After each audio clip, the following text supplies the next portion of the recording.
Podcast is intended for mature audiences. The views and opinions expressed are those of the panelists and do not reflect in any way those of the podcast partners, sponsors, or affiliates. Enjoy.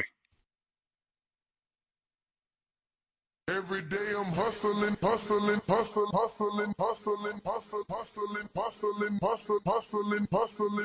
Every day I'm hustling. Hi, this is Michael Buffer, and you're listening to The Voice of the People.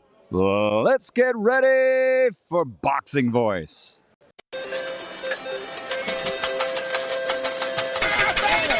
Vegas, baby, Vegas! Las Vegas, Nevada. Are you ready?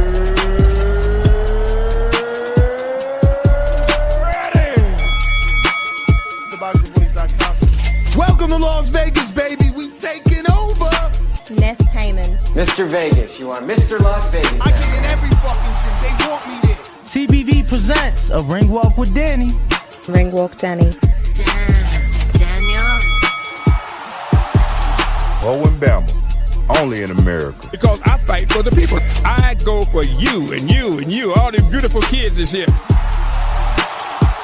We turn the TBV into the Hot 9-7 of boxing. Keep talking from Vegas. You already know if it's a big fight, I'm pulling up. Chicago, we in here. Man. From the cotton fields of Alabama to the casinos of Las Vegas. Mama, I made it. We up early, baby. The grind don't stop.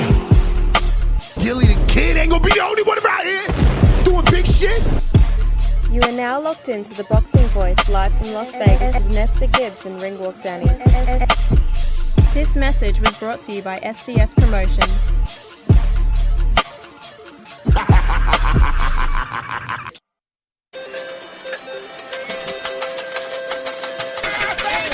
Vegas, baby, Vegas!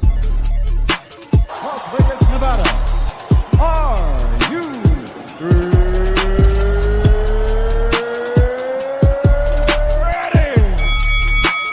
TheBoxingVoice.com. Welcome to Las Vegas, baby. We taking over. Ness Heyman. Mr. Vegas, you are Mr. Las Vegas. I get in every fucking shit. They want me there. TBV presents a ring walk with Danny. Ring Walk Danny. Daniel. Owen Bama, only in America. Because I fight for the people. I go for you and you and you. All these beautiful kids is here. We turn the TBV into the Hot 9-7 of boxing. Keep talking from Vegas. You already know if it's a big fight, I'm pulling up. Chicago, we in here. Man. From the cotton fields of Alabama to the casinos of Las Vegas. Mama, I made it. We up early, baby. The grind don't stop. Gilly the Kid ain't gonna be the only one around here doing big shit. You are now locked into the Boxing Voice live from Las Vegas with Nesta Gibbs and Ring Walk Danny.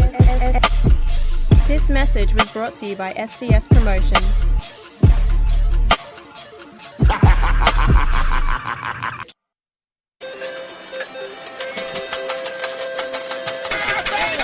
Vegas, baby, Vegas! Las Vegas, Nevada. Are you ready?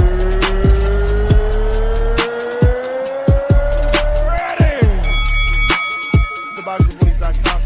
Welcome to Las Vegas, baby. We taking over. Ness Heyman. Mr. Vegas, you are Mr. Las Vegas. I get in every fucking shit. They want me there. TBV presents a ring walk with Danny. Ring Walk Danny. Daniel. Owen Bama, only in America. Because I fight for the people. I go for you and you and you. All these beautiful kids is here.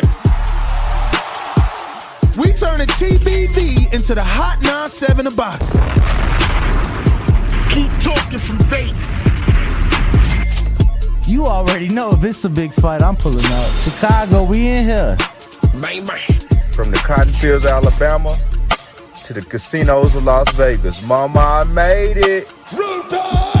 We up early, baby. The grind don't stop. Gilly the Kid ain't gonna be the only one around here doing big shit. You are now locked into the Boxing Voice live from Las Vegas with Nesta Gibbs and Ringwalk Danny. This message was brought to you by SDS Promotions.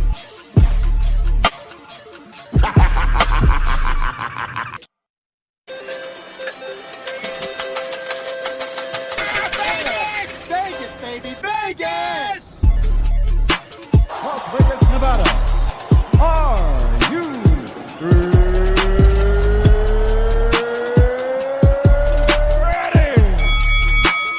TheBoxingVoice.com.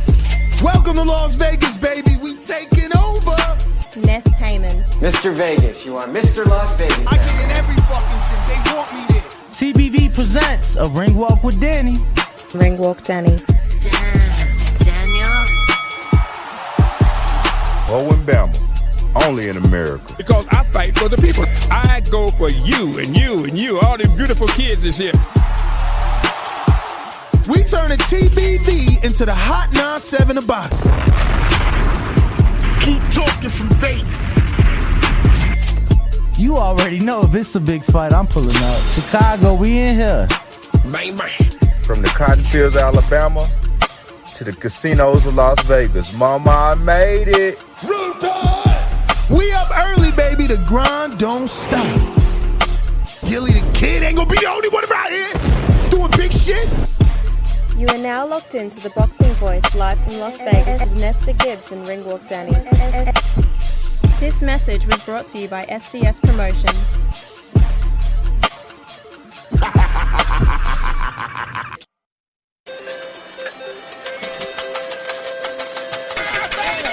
Vegas, baby, Vegas! Las Vegas, Nevada. Are you ready?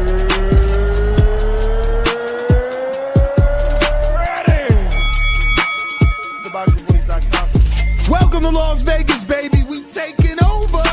Ness Heyman. Mr. Vegas, you are Mr. Las Vegas. I get in every fucking shit. They want me there. TBV presents a ring walk with Danny. Ringwalk Danny. Daniel? Owen Bama, only in America. Because I fight for the people. I go for you and you and you. All them beautiful kids is here. We turn a TBV into the hot 9-7 of boxing. Keep talking from Vegas. You already know if it's a big fight, I'm pulling up. Chicago, we in here. Bang, bang. From the cotton fields of Alabama to the casinos of Las Vegas. Mama, I made it. We up early, baby. The grind don't stop. Gilly the Kid ain't gonna be the only one around here doing big shit. You are now locked into the Boxing Voice live from Las Vegas with Nesta Gibbs and Ringwalk Danny. This message was brought to you by SDS Promotions.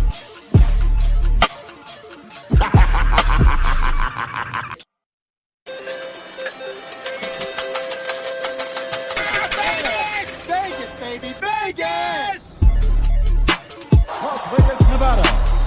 Are you ready?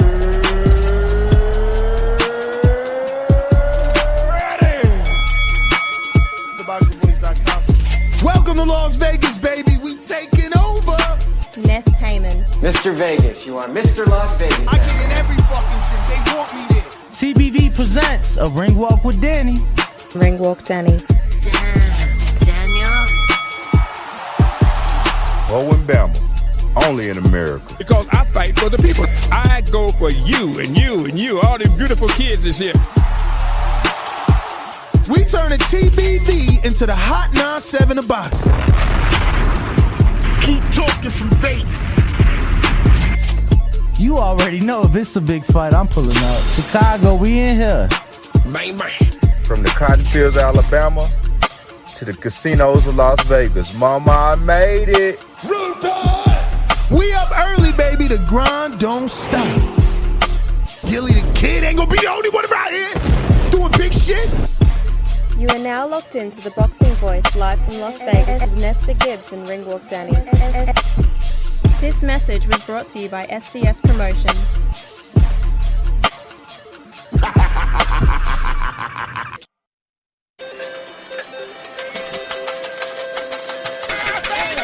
Vegas, baby, Vegas!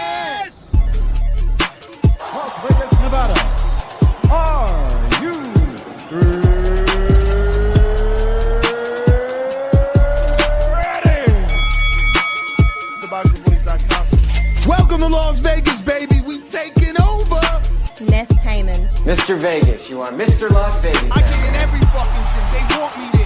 TBV presents a ring walk with Danny. Ring Walk Danny. Bo and Bama, only in America. Because I fight for the people. I go for you and you and you. All these beautiful kids is here. We turn the TBV into the Hot 97 of boxing. Keep talking from Vegas. You already know if it's a big fight, I'm pulling up. Chicago, we in here. Bang, bang. From the cotton fields of Alabama to the casinos. What up, what up, what up, what up? Welcome back, ladies and gentlemen. Welcome back to another edition of the Boxing Voice Radio. I am your host, Nestor Gibbs. I'm joined alongside Ring Walk Danny. At the moment, he's getting himself together. We are ready to start. We had the Hardeen break. Shout out to Hardeen. Who's always doing their thing. Okay, I see what I did there. Yeah, I'll be back with get you that in a second. But shout out to Hardeen, obviously, for sponsoring TBV and making sure that we are lifted, energetic, and ready to rock and roll every fine morning around here. So we're here to discuss Romero versus Ryan Garcia, the super fight. But we have Ohara Davies of the United Kingdom, the mandatory challenger, who is threatening a legal action if he doesn't get his opportunity at the champion. So this is what we're here to discuss. If you want to talk about this topic, stick around. If not, skedaddle. What up, though, Nas? How you feeling? For sure, for sure. But yeah, man, back with another one. Obviously, this weekend's fights had a lot of people upset. Entertaining fights altogether. I don't know that we see Rolly and Ryan next. I don't know that we see it next, but I do think that it's a big possibility if I'm Team Ryan, right? I like what I see. If I'm Team Ryan, I like what I see, and I'm gonna take my chances at becoming a world champion. Something that wasn't even on the line in the last one. You know what I'm saying? So I'm gonna take my chances, and I wouldn't mind seeing Rolly and Ryan. But I don't think it'll be next, nor should it be next. Um, but yeah. We'll have to wait and see what happens. What you thinking on Ness?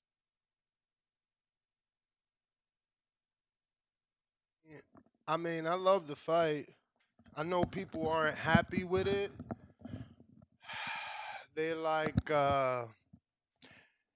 Rolly didn't deserve it. Obviously, it was a very controversial win. People are not happy. So Ryan Garcia is, he is a reward. And, in the eyes of the public, Rolly is not deserving of that reward. But I think that it's a big fight. And if you want boxing to grow, I think we need Ryan in this sport. We've seen that with the numbers that he and Tank did. So, getting him back in the win column, getting a title on him, that's the only way we're going to get fights with, Ryan and Matthias, and Ryan and Regis. I think Ryan and Matthias might happen before a Regis fight simply because it's the green print. You have Puerto Rico versus Mexico is an ancient rivalry, So if Ryan can gain some confidence knocking out Rolando Romero, I still want him to do the African-American diet. I still want him to fight Montana Love, which now is off the table. July 15th, he'll be fighting Richardson Hitchens. And then, Broner is out there. He's getting his tune-up with Willie Hutchinson. So Ryan can still fight Broner. Tevin Farmer is in training camp. I don't know for who and what's he going to announce. Hopefully it is Ryan. They were rumored to, it was, what? You don't remember that there was he was supposed to fight Ryan? I mean, I would love to see Ryan in a much bigger fight than that. No, bro. We got to give Ryan the African American diet, build him back to his community and confidence. It's okay that Tevin's been out the ring So 3 you saying years. take Mickey Bay was out the ring 3 years, and he fought Kambosos to a split decision. Then he was out the ring again for 3 years, and he was about to fight Tevin. So, like, what's the big deal? It's not like we don't see this shit. You know what I mean? It's not like, oh, Tevin's the first dude to come back after 3 years and get a big fight. Nah, we see this shit all the time. So, it's about building Ryan back. But this ain't a Ryan show. It's more about Rolly. Ohara Davies is out there saying he's going to, take legal action. He's threatening legal action with the WBA if they do not order the fight. He also took to Twitter. Let me pull that up. Mick was out the ring 15 months, not 3 years. Really? When he fought Kambosos. Why he say 3 years? Check the interview. You know he was saying 3 years, but it's all good. 3 years, 15 months. Because, so, he had one fight in 3 years, and it was like a one-round knockout in TJ. So there you go. But, you know what I'm saying? There you go. He didn't even count that fucking TJ fight. But now that I'm looking forward, I see the C4, and you see Devin Haney's face here. These are Team Devin Haney shirts. We gave one away yesterday. It's time to do it again. This is a Team Devin Haney shirt. This is the Team Devin Haney How many towel. are left? Quite a few. Quite a few. We've only given the screenshot I sent you got took care of? There's only 2 been given away. Okay. Saturdays and Sundays. Okay. You said one a day. That's what you said. Yeah, I figured one a day. Well, that's what you said. That's what I've been doing. Yeah, no, I figured one a day. So outside of that, Tevis Smith, we need your mailing address and mailing name. Who knows if Tevis Smith is your real name, but you won the Kenichi Bear headphones. This is another set. Your set is ready to get shipped, but I need your address. We'll do another raffle for a set of Kenichi Bear Hibernation 5s in the future. But the new raffle will be Jesus Ramos El Mono glove. And he just beat somebody. Who he just beat? Joey Spencer. Just beat Joey Spencer, man. And I wanted this guy versus Fondora, but Barboza took care of that. Mendoza took care of that. So now I want Mendoza versus Jesus Ramos, same side of the street, makeable fight, action-packed fight. Who wins? Yeah, who he coming loses? off that Spencer stoppage. And Mendoza's coming off the motherfucking Fondora stoppage. What's up? Put him in there. I Big like fight. That. Interim title on the line. Big fight. I love it. Wrap it up with a bow and send it out. Yo, that's a great fight, yo. But I'm a matchmaker. They just giving my job to other people. Yo, you know what's crazy? Same side of the street, too. I said that a few seconds ago. I like how he pays attention. You see that? But just reiterating, bro. No, I know. And I'm just poking fun. We're also giving away another book. Who you gave the book to? Because we ain't never ship it out. We got to give away a book from BDB. This is Big Daryl. He's been in all the camps, but he's been in the most important camp.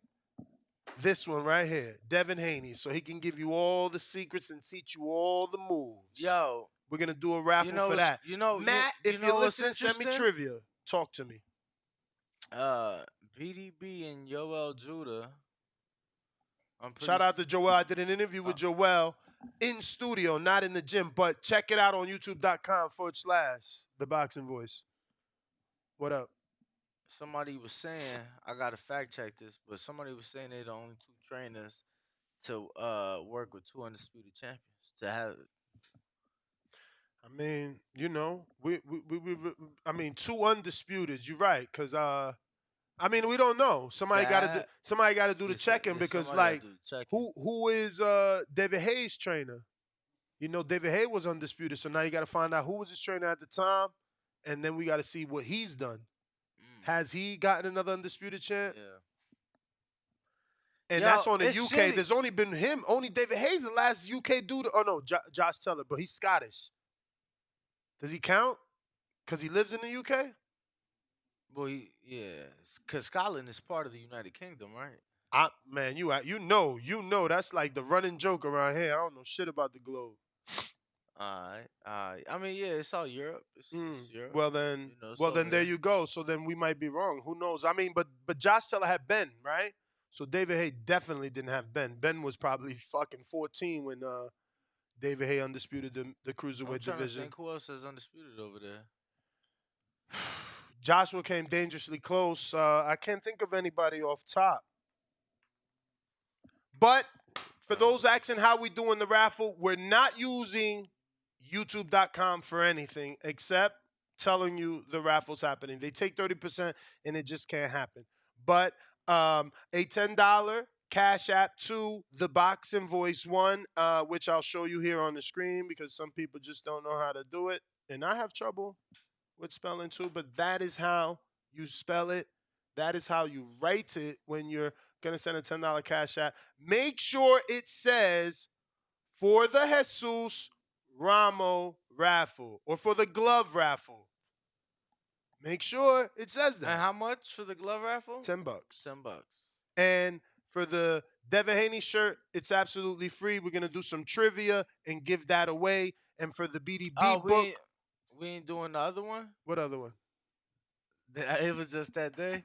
The screenshot?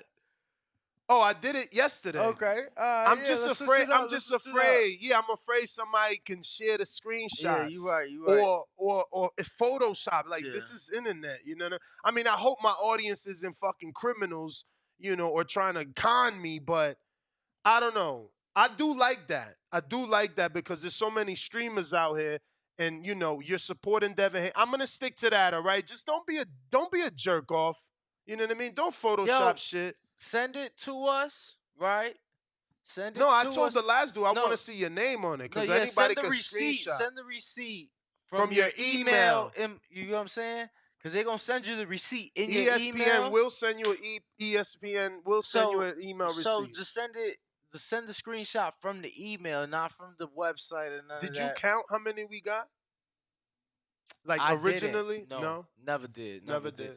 Me neither. I left them all though because no, I know. Yeah, I left them all. I know. I had to carry everything, all the equipment.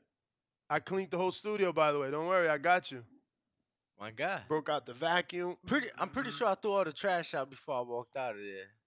Pretty sure, like pretty fucking sure. You mean the trash that was like everywhere? You threw it in the trash. In the trash. You didn't take out the trash. Nah, I ain't take out. I know, because that's what I did.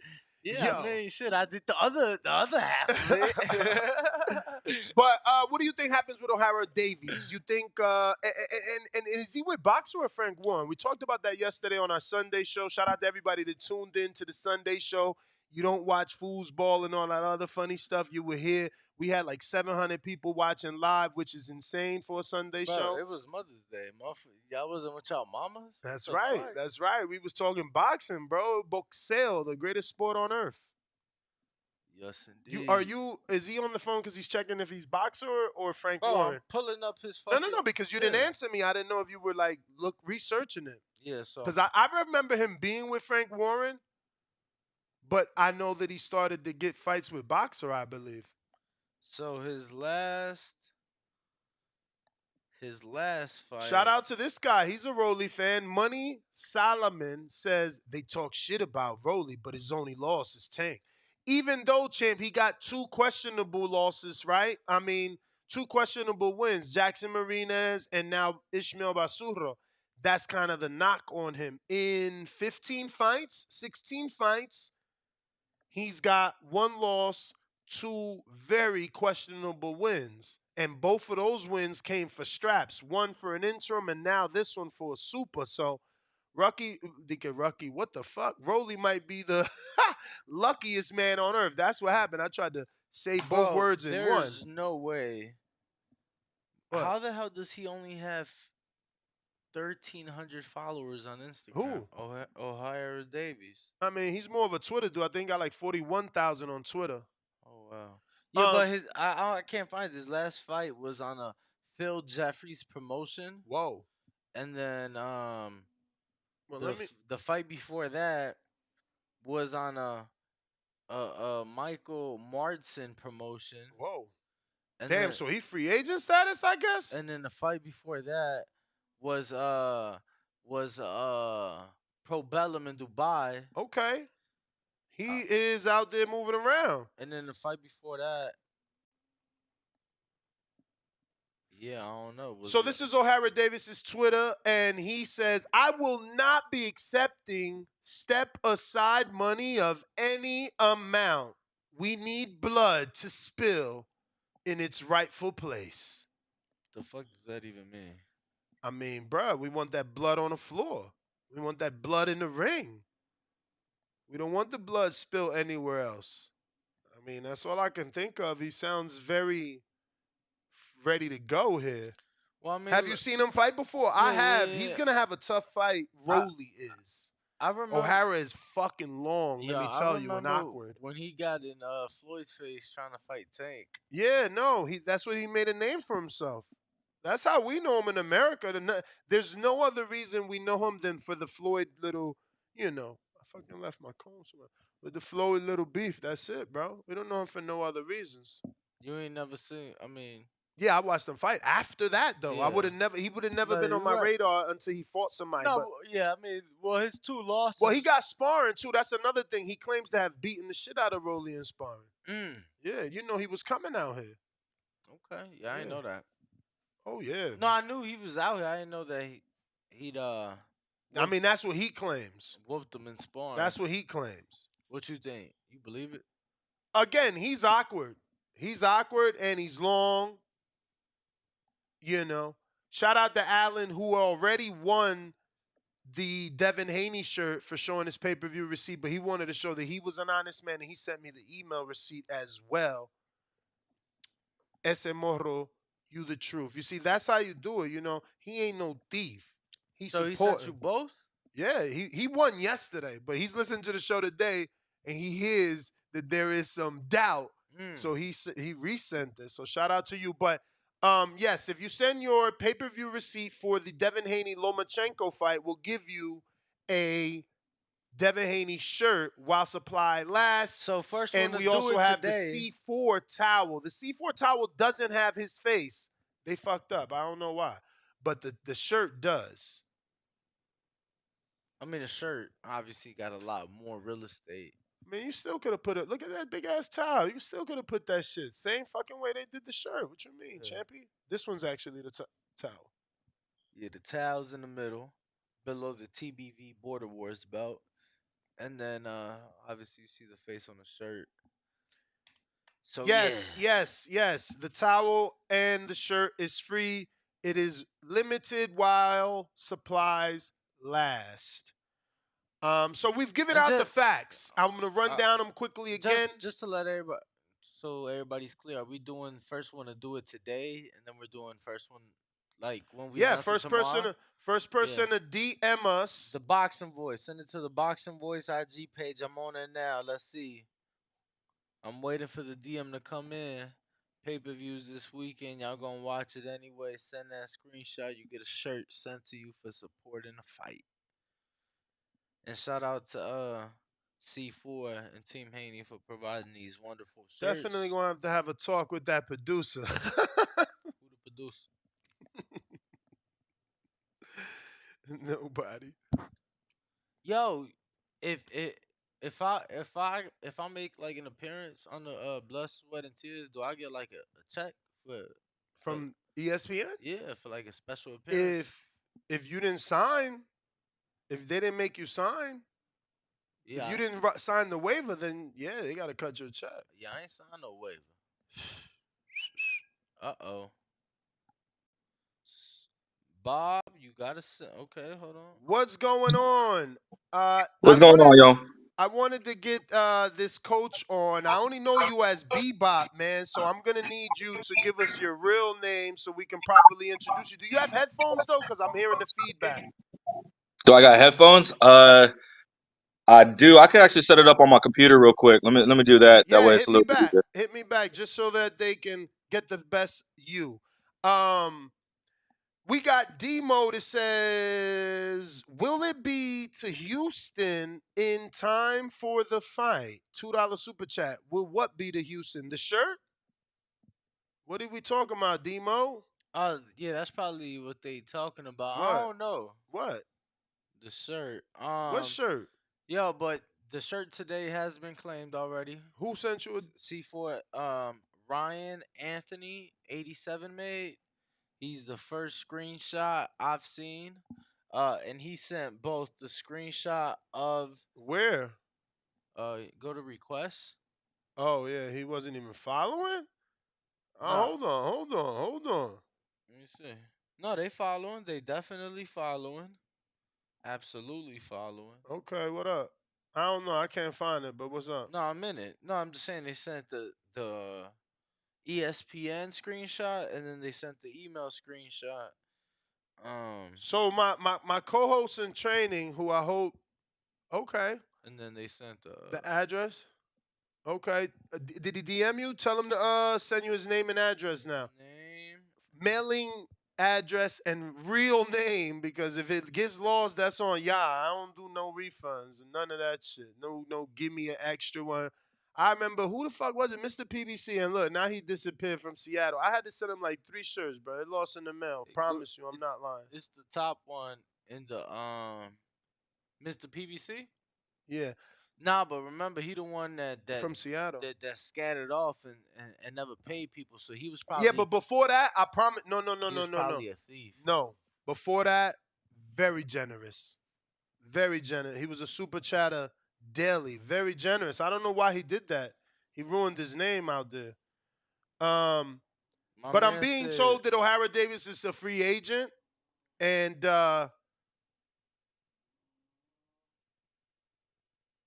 his manager is Lee Eaton, who used to work with MTK Global. Shout out to my co-host in training. What he needed to do is get the camera sorted so we could get him on Sundays.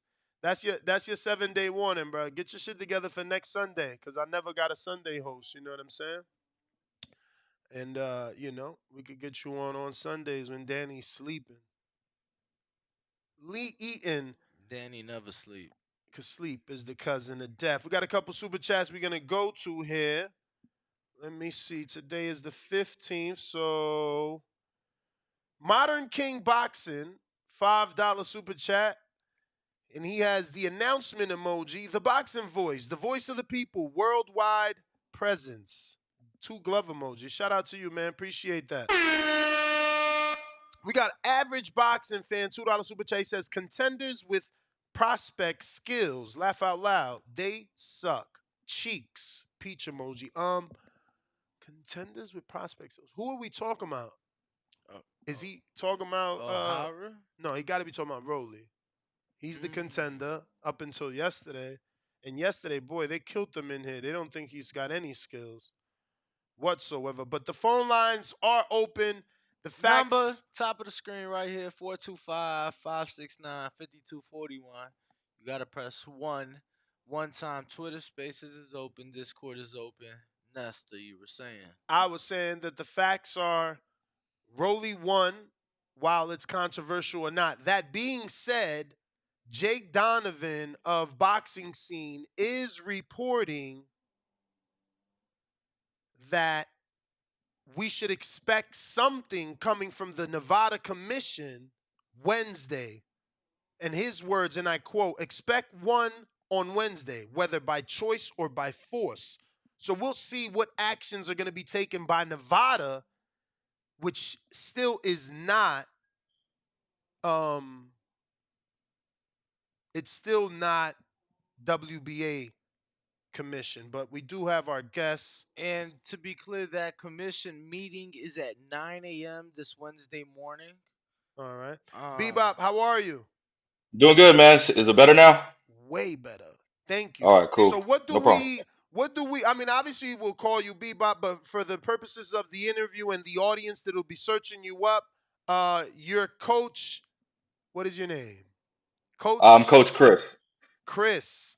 All right. So obviously I've gotten to see you in the gym with, Flor Pares at Bones Gym, and I am not remembering the name. I think you have a lightweight, right? 126 pounder, maybe? Yeah, Kaye. What's his name? Sakai Terry. Sakai Terry. So yeah, I've been following you on Instagram since we met at Bones' gym, and I know that you do some what would you call your educational posts? Yeah, I do a lot of film breakdowns. I study a lot of film, so little things that you probably wouldn't, a lot of the general public wouldn't notice when it comes to boxing. I kind of point out things that I teach my fighters, how to be real physical. And truth be told, Floyd Perez, when I first moved to Vegas, was working with Coach Bullet. So I got to see her spar a few times in the Mayweather gym and even at Bones gym. Then I seen you take over, and I've seen a drastic difference. And that's I really the appreciate reason. that. No, that's really the reason I wanted you here. Like physically alone, she Yeah. had to have lost 20 pounds. Yeah, she lost actually when I first. I mean, I don't work with Flo no more. What? Yeah, unfortunately, but Wait, wait, I wait, wish wait, her best wait, in her wait, wait, career. wait, wait, wait, wait, wait. Yeah, Fuck that. Bro, yeah. wait a minute. Wait, so you telling me Uh, wait, just let me ask you. Did she cut you before Team Combat League or after? it happened pretty much after the first week of Combat League that it happened. Why? Because they got their own trainers, so she didn't need you? Um, Pretty much it was a discrepancy of pay, man. She didn't want to pay me, pretty much. I wish her the best of luck in the career, but that's Damn, pretty much what it came bro. down to. And this is the fucking sad part of this sport. Only the Yeah, trainers get fucked, let me tell you. You guys are the yeah. ones with no contracts. The managers don't cut you off. The promoters don't. If the fighter don't pay you, you're fucked. And it's sad because I'm bringing you here because you transformed that girl. You changed her Hey, man. completely, bro. I a lot of That's people see that, crazy, and bro. unfortunately, that's the case. I don't wish her no ill will. I understand that's how the business works. Sometimes people be in people's ears, But like you said, when I first started working with her, she Oh my was almost God. I didn't know this interview was 180 gonna go pounds. this way. She was like almost 180 pounds, right? And then when she fought in the combat league, she was 126 pounds. That's So crazy, man. her whole style changed up. Whole Um, style. I Listen, had her. I watched you in the fucking gym teach her how to hit the bag, and now I see her doing it in the ring on her Andre War shit, how she holds with the forearm, and then she's making Yeah, making motherfucking angles and bro, that's fucked up, bro. I'm and shocked. yeah. So it is what it Wow. is. Unfortunately, I wasn't brought on board to help assist with the fighters and whatnot, or at least just my fighter, But um, and it How is old what it are you? is, you know. How old are you, Chris? I'm 30. I'll be 37 this year. Man, you're young, bro. Yeah. Congratulations to you, man. How long have you been doing this? Uh, Boxing in general, I've done over 15 years, but I started coaching about 5 years ago.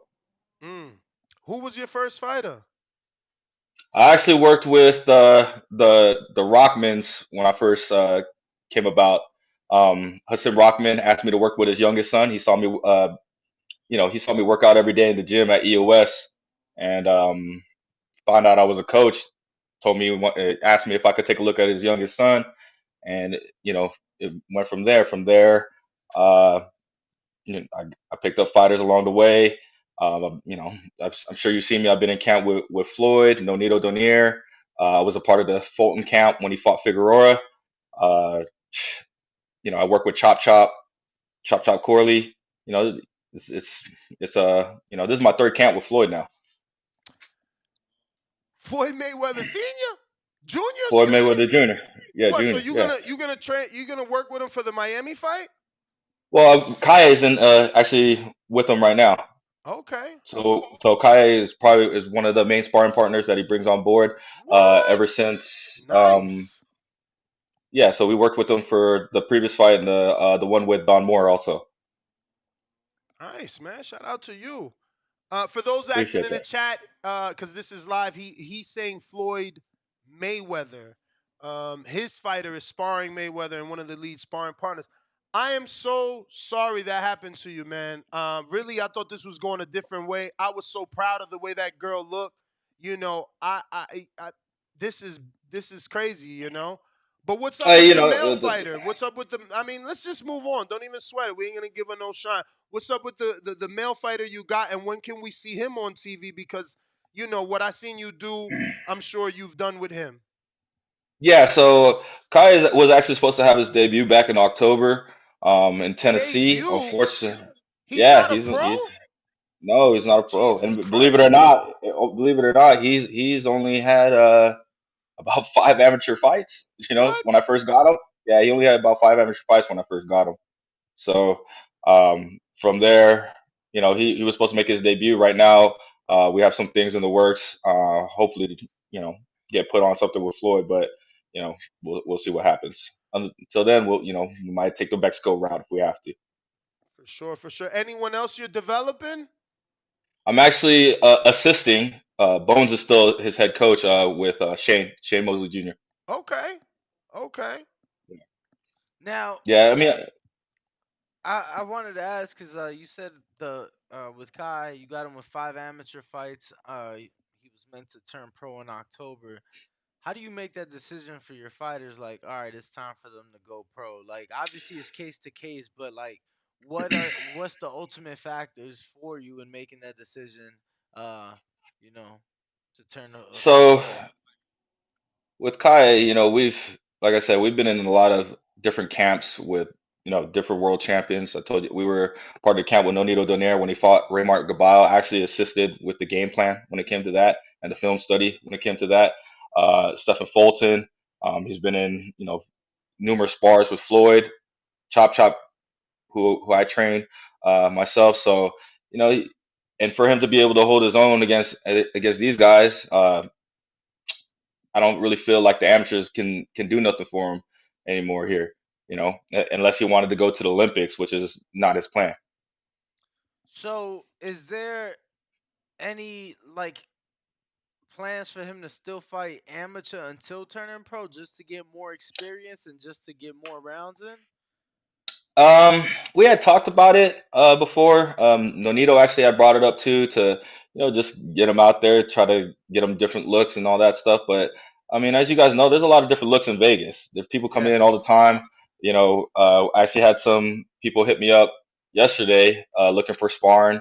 Unfortunately, he's not here. He's out traveling with Floyd. So, but we might get some sparring here for Shane because they have somebody around his weight. So, Coach, I mean, one of the main reasons I wanted to get you on is obviously I noticed your boxing knowledge, and there's a lot of questions that we have as a community. Um, you first intrigued me right after the Ryan and Tank fight. I wanted to get your thoughts on that fight, and obviously, now it's been widely known that he got rid of Joe Goosen.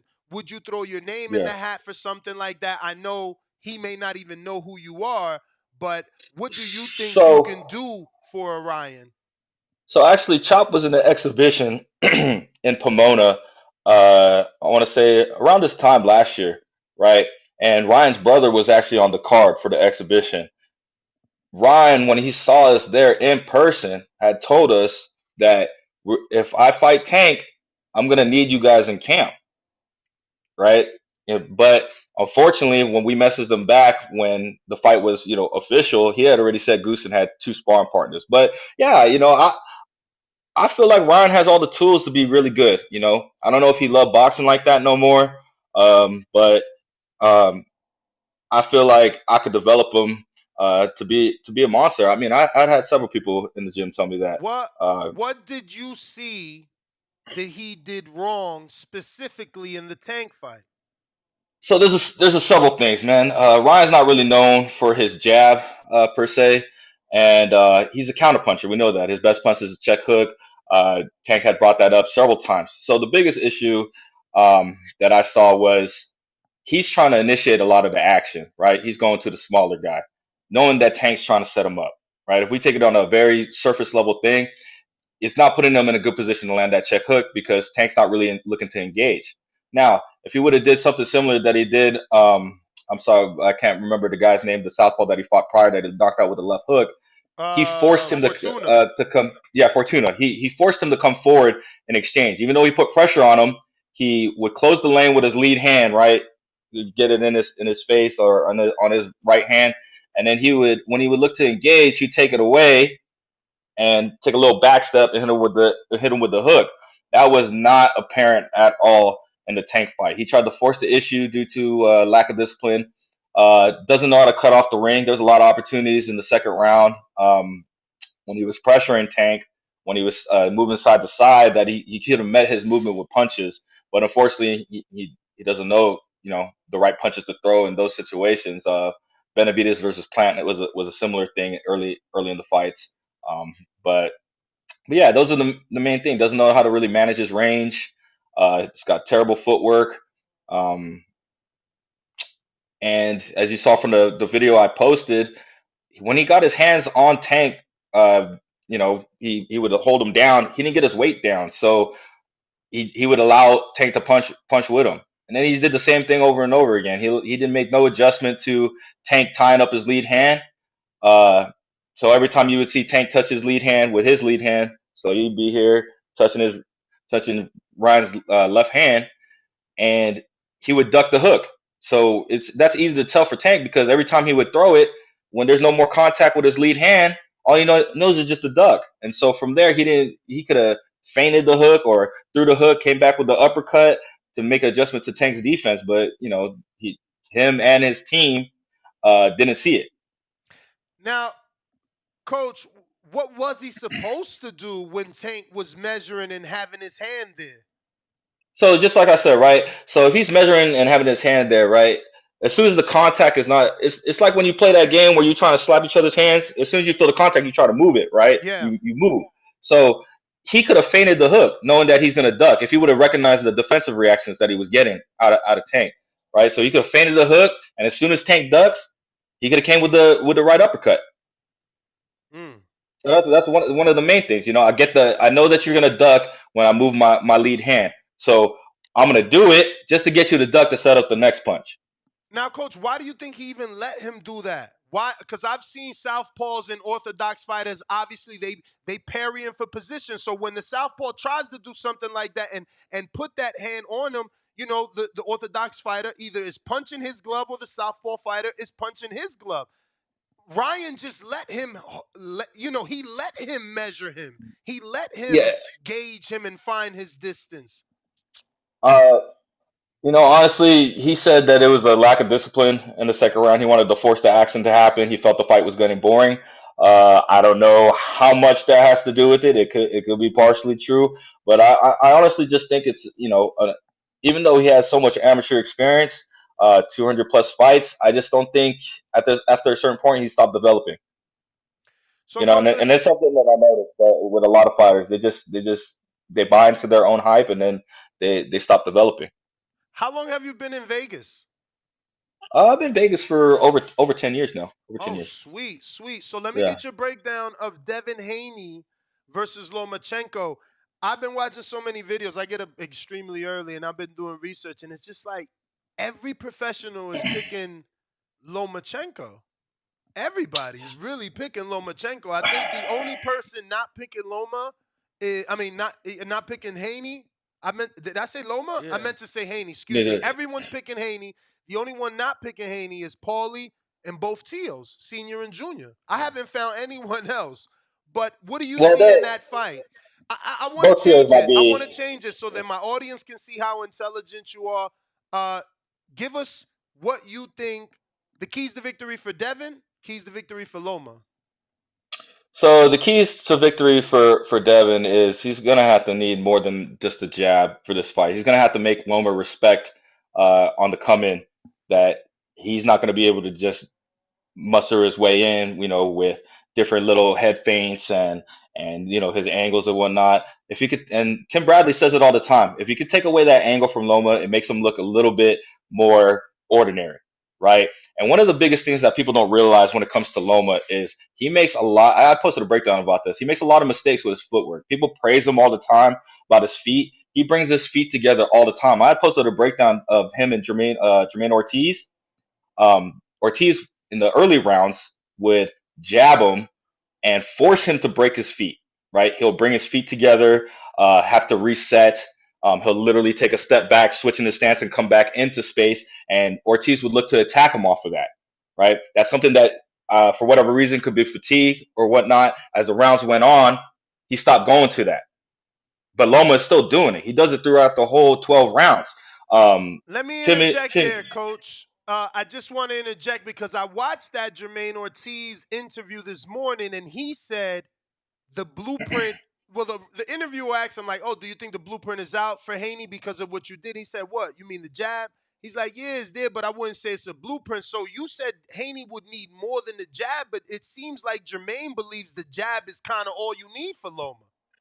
I want to say the jab is all you need. He needs to maintain his spacing, right? But the problem is eventually Loma's going to get in. He did it. He's done it against countless fighters, right? Tio was able to keep him at bay for a little bit. As soon as he was able to get in, it was a little bit rough for him. Same thing with Nakatani. Same thing with Luke Campbell.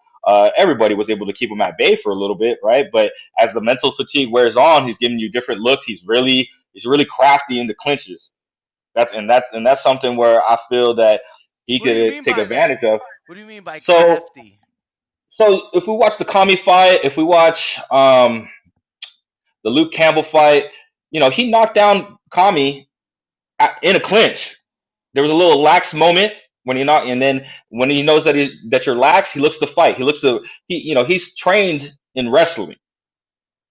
Loma is. So him swimming the arms in there, making space, looking to catch you when you're not ready, making it seem like I'm just waiting for the ref to break me. But I'm not. I'm gonna take my hands out. You guys seen when he pulls both of his arms out of the clinch and he continues fighting. You guys have seen that. I know what you're talking about for sure. You see what I mean? So it's like that, and that's not something that a lot of how many times you see fighters in the gym working on clinching, working on fighting out of the clinch, working on getting a shot off, changing the arm positionings, getting another shot off. You don't see that. It's funny, right? It's funny. Really. I do. Shout out to BDB. BDB. Coach BDB makes you do rounds of clinching. He spars with you, holding you and fucking, man. Shout out to Coach BDB. Yeah, you don't see it often though, right? That's the thing. I've never seen that. Really, no, but that's what I'm saying. That's what I asked to know. Like, we see it, but it's just like, outside of that, Coach, I've never seen it. And like I was in me and Chop Chop were in camp when he fought Jojo Diaz, right? So granted at that time he had Ben Davison in his camp. I don't think they work together no more, but Ben Davison is a very, very smart coach, right? There's a few things that I saw that he did, and that I took on myself seeing it firsthand. How he makes Devin rotates his lead hand, how he makes him threaten a position. Like, say, for example, one of the things that I saw that he'd do, right? He would have Devin jab. Then he would have Devin jab into hook. And then he would threaten the hook. Literally, Ben Davison would call out, look to threaten. And as soon as Devin threatens the hook, what happens? The guy moves his hand just a little bit so he can sneak in another jab. But I don't think they work together anymore. And he has a guy on board, Ben does, called Wiley. He has a whole YouTube thing where he does a whole gang load of breakdowns, right? So that guy's part of Ben's team that does all the film study, all the breakdowns, looks at all the defensive habits that a fighter has, all that stuff. So if he doesn't have that same guy on there, that knowledge that Ben brought to the table is no longer there. But they added different people. This camp now they got Rodney, Bill. Rodney's been there. Rodney's been there. Yeah, I'm just giving you those names. Coach BDB. Who's the new guy they brought in with the bandana? I mean the sweatband. Oh, they got Tom there, and then obviously Yoel was there too. Yeah, Yoel Judah's there.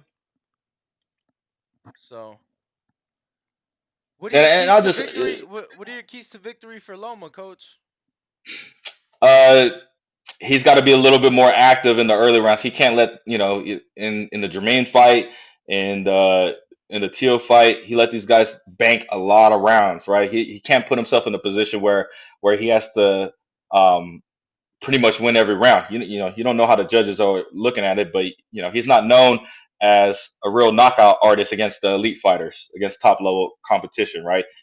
He wasn't able to finish Tio when he was getting hurt.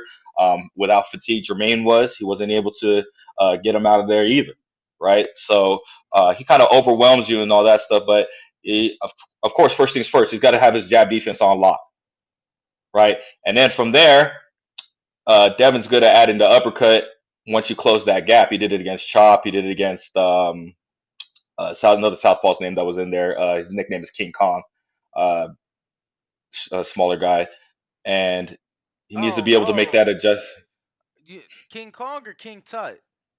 King Kong. He's a small. I think he's Irish. Oh, okay, But okay. yeah. So after he gets at that first line of defense of that, he needs to be able to deal with the right hand that comes behind it, and just not be able to. He needs to make it rough for Devin, man. There's real rough for him. Take advantage of the opportunities when he gets it. Don't let him skate out by rolling under his hooks. Devin likes to do that a lot, especially when he gets pressured on the ropes. And for Devin, he needs to be real physical with Loma. Devin likes to, like I say, he misses a hook, he'll get his forearm on you and shove you out, right? Something that Floyd used to do back in the day, Larry Holmes used to do back in the day. And so he needs to be real physical with Loma, so he can't work on the inside like he would want to, because we know that at range, that's where Haney's going to do his work, right? Keeping him at bay, with the jab, check hooking him on the way in, meeting him with the uppercut on the way in. But when Loma gets in there, he needs to be able to be physical with them and let them know, like, you're not just gonna dog your way in here on me. You're not gonna do all these tactics, dirty tactics that Devin says, on the inside against me, and just be able to take advantage of the fact that Loma breaks his base all the time. Brings his feet together, has to take back steps all the time. If he could take advantage of that, similar to how Jermaine Ortiz did, I would say take a look at the first 4 rounds on how Jermaine Ortiz fought him, right? And look at how many, in just those 4 rounds, look how many times he breaks his base and how many times Ortiz was able to take advantage of that, right? And and there's two big times where you could take advantage when someone breaks their base, right? And you could break it when, say, he body jabs him and he takes a step back. You could attack him as he takes that step back when he's not ready to fight, or as he's looking to reset his base and come back into his stance. Right? Those 2 times he's very vulnerable. So if he could attack him in one of those 2 areas, get his eyes acclimated to it first by, like, when he sees it, just kind of disengage, so he doesn't have to interact with them in that moment when he's looking to reset into his stance and fight. Just disengage, make a little bit of space, get his eyes accustomed to seeing it, and then when his eyes get accustomed to seeing it, he'd be able to attack it with ease, with impunity, because in those times he's not able to attack. He can't do anything. When you don't got your feet underneath you, you're pretty much just forced to get your hands up, and that's what a lot of the times that's what Loma does. Coach, before we let you go, I want to get your breakdown on this possible fight. Obviously, Rolly won the title. A lot of us may not believe he deserved the win until they, strip him or something like that. He's called out Ryan. I believe Ryan, not deserves it, but this is the only sport I watch. I don't watch football, none of that shit. So it's like, we need Ryan. And Ryan with a belt. Yeah. Ryan with a belt will give us, Ryan versus Matias and Ryan versus Regis. But Ryan needs development, and it's like the Rolly fight can give him that. So keys to victory for Rolly and Ryan. So one thing about Rolly, man, that he's actually got a little bit of better skill set than people give him credit for. It's just that he lacks discipline to keep the game plan going. So there was a round against Barossa where he kept him at bay, pressuring him for a while. I can't remember what round it was, but then he wasn't able to find his shot, and then he just lunges in, similar to how he did against Tank, right? So that's still a real bad habit for him. So if he could stay disciplined, stay behind his jab, not move as much like he did against Barossa, so he could plant his feet and get his power underneath him, I think he'd do well. The thing with Ryan, man, let me interject there, because you said not move as much.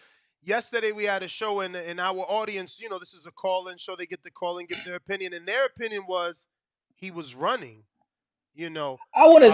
He was Well, nervous. He was tentative, and a lot of people feel like the Tank knockout, the sparring knockout, the knockdown of a 40-year-old man could be fucking up his psyche. and that's definitely a possibility, man. One of the things that he was saying, give or take, it may be true or not, is that he said that old guy can crack. So when they put that doubt into your mind and you've already been knocked out and knocked down, in sparring and in an actual fight, and then you get hit and you get knocked down, that doubt starts to seep in, right? Because we've all seen Rolly before. He's always going forward. For the majority of the time, he's trying to be the bully. He's being real physical with you in there. I mean, he was real physical with Barossa at times. Even the knockdown that they scored for Rolly, he pushed him. We saw it. But he did hit him with a good shot before that. But so yeah, he just needs to work on his defense, man. When it came to that shot that knocked him down, the overhand left, with the way Rolly backs up, he don't change his hand positioning. It's always right here, right? But the shot's coming here. He's always keeping his hand right here, so he doesn't make no adjustment to his defense when he backs up, right? So if you're not making any adjustment, any decent level fighter is gonna see that where the openings are, right? And if you haven't represented any change, like you haven't shown that you're willing to adjust your defense, they're gonna expose that, you know. And so for Ryan, his keys to victory are he needs same thing a little bit like Rolly. He needs to be patient. Work behind the jab, set up his counters by forcing them to come to him, not the other way around.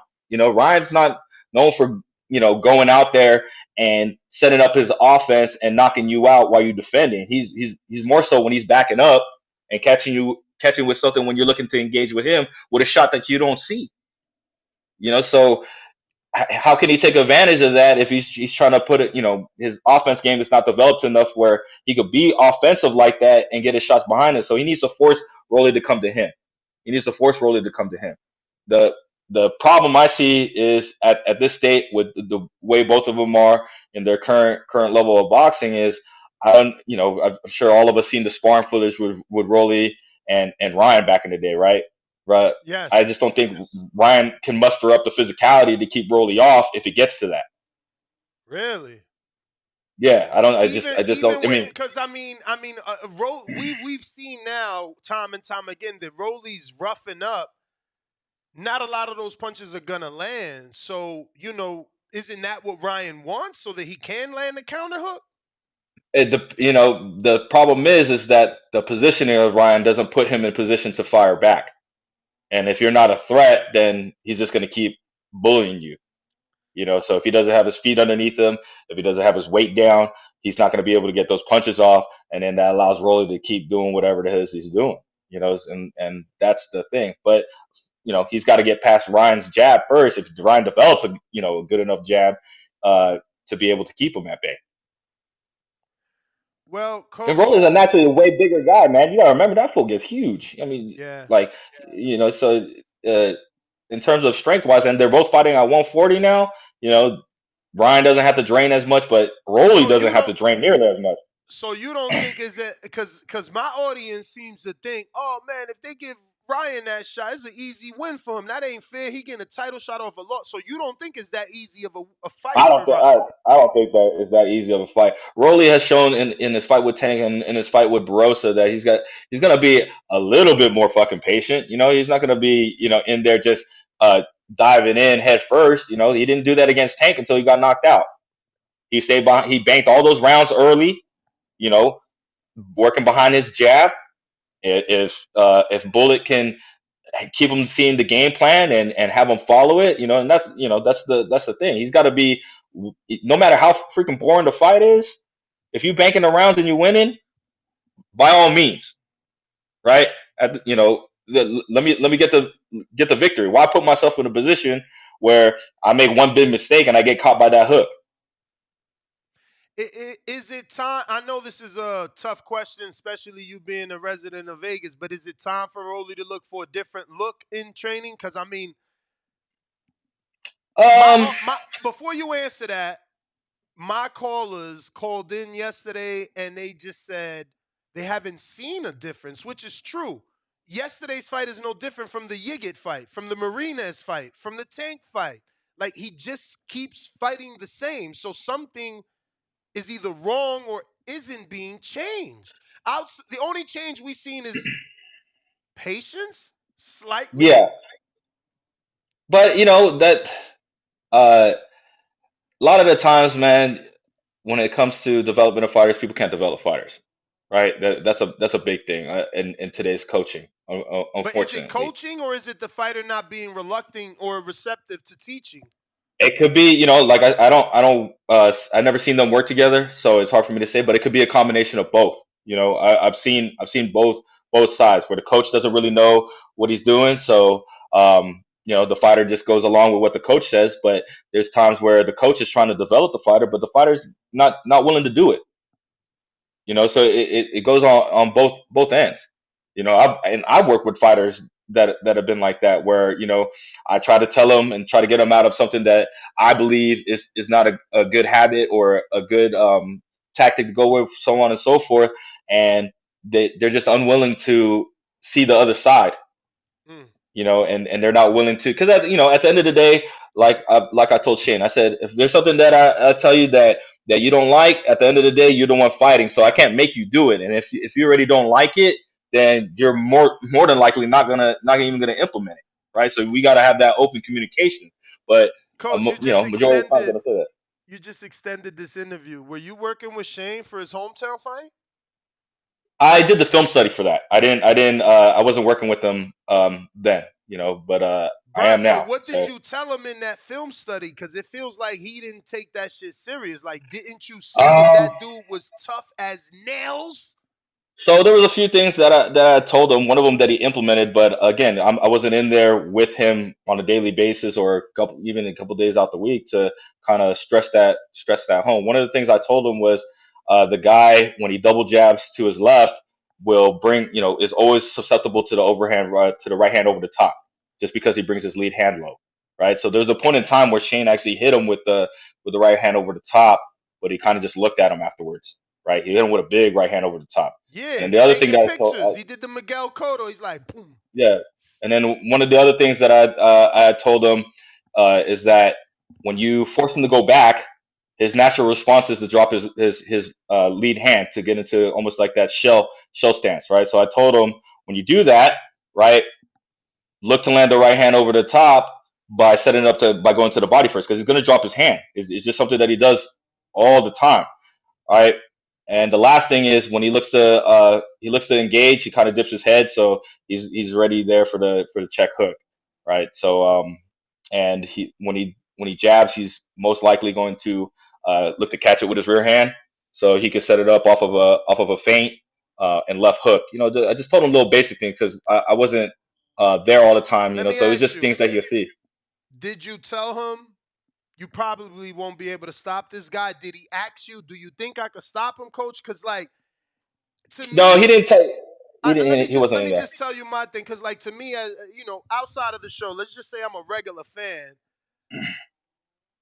I want to see you get the knockout in your hometown. Of course, of course. And he was So he was trying for the knockout. Uh, unfortunately, one of the things I told him afterwards is that he smothered himself too much when the guy was leaning on the ropes. He could have set up his punches a little bit better. Not fight at the range that the guy wants you to fight at, because he's kind of just baiting you in.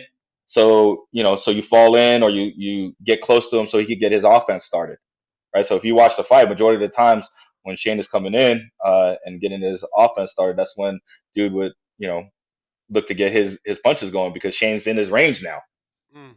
But those are things that we're working on, and from you'll see a little bit difference when it comes to how he operates. I mean, I'm sure you've seen me. I teach real physical stuff with the posts and the frames, like you said, with like Andre Ward, like the stuff that you don't really see. My goal is to make it very uncomfortable for the guy to interact with me.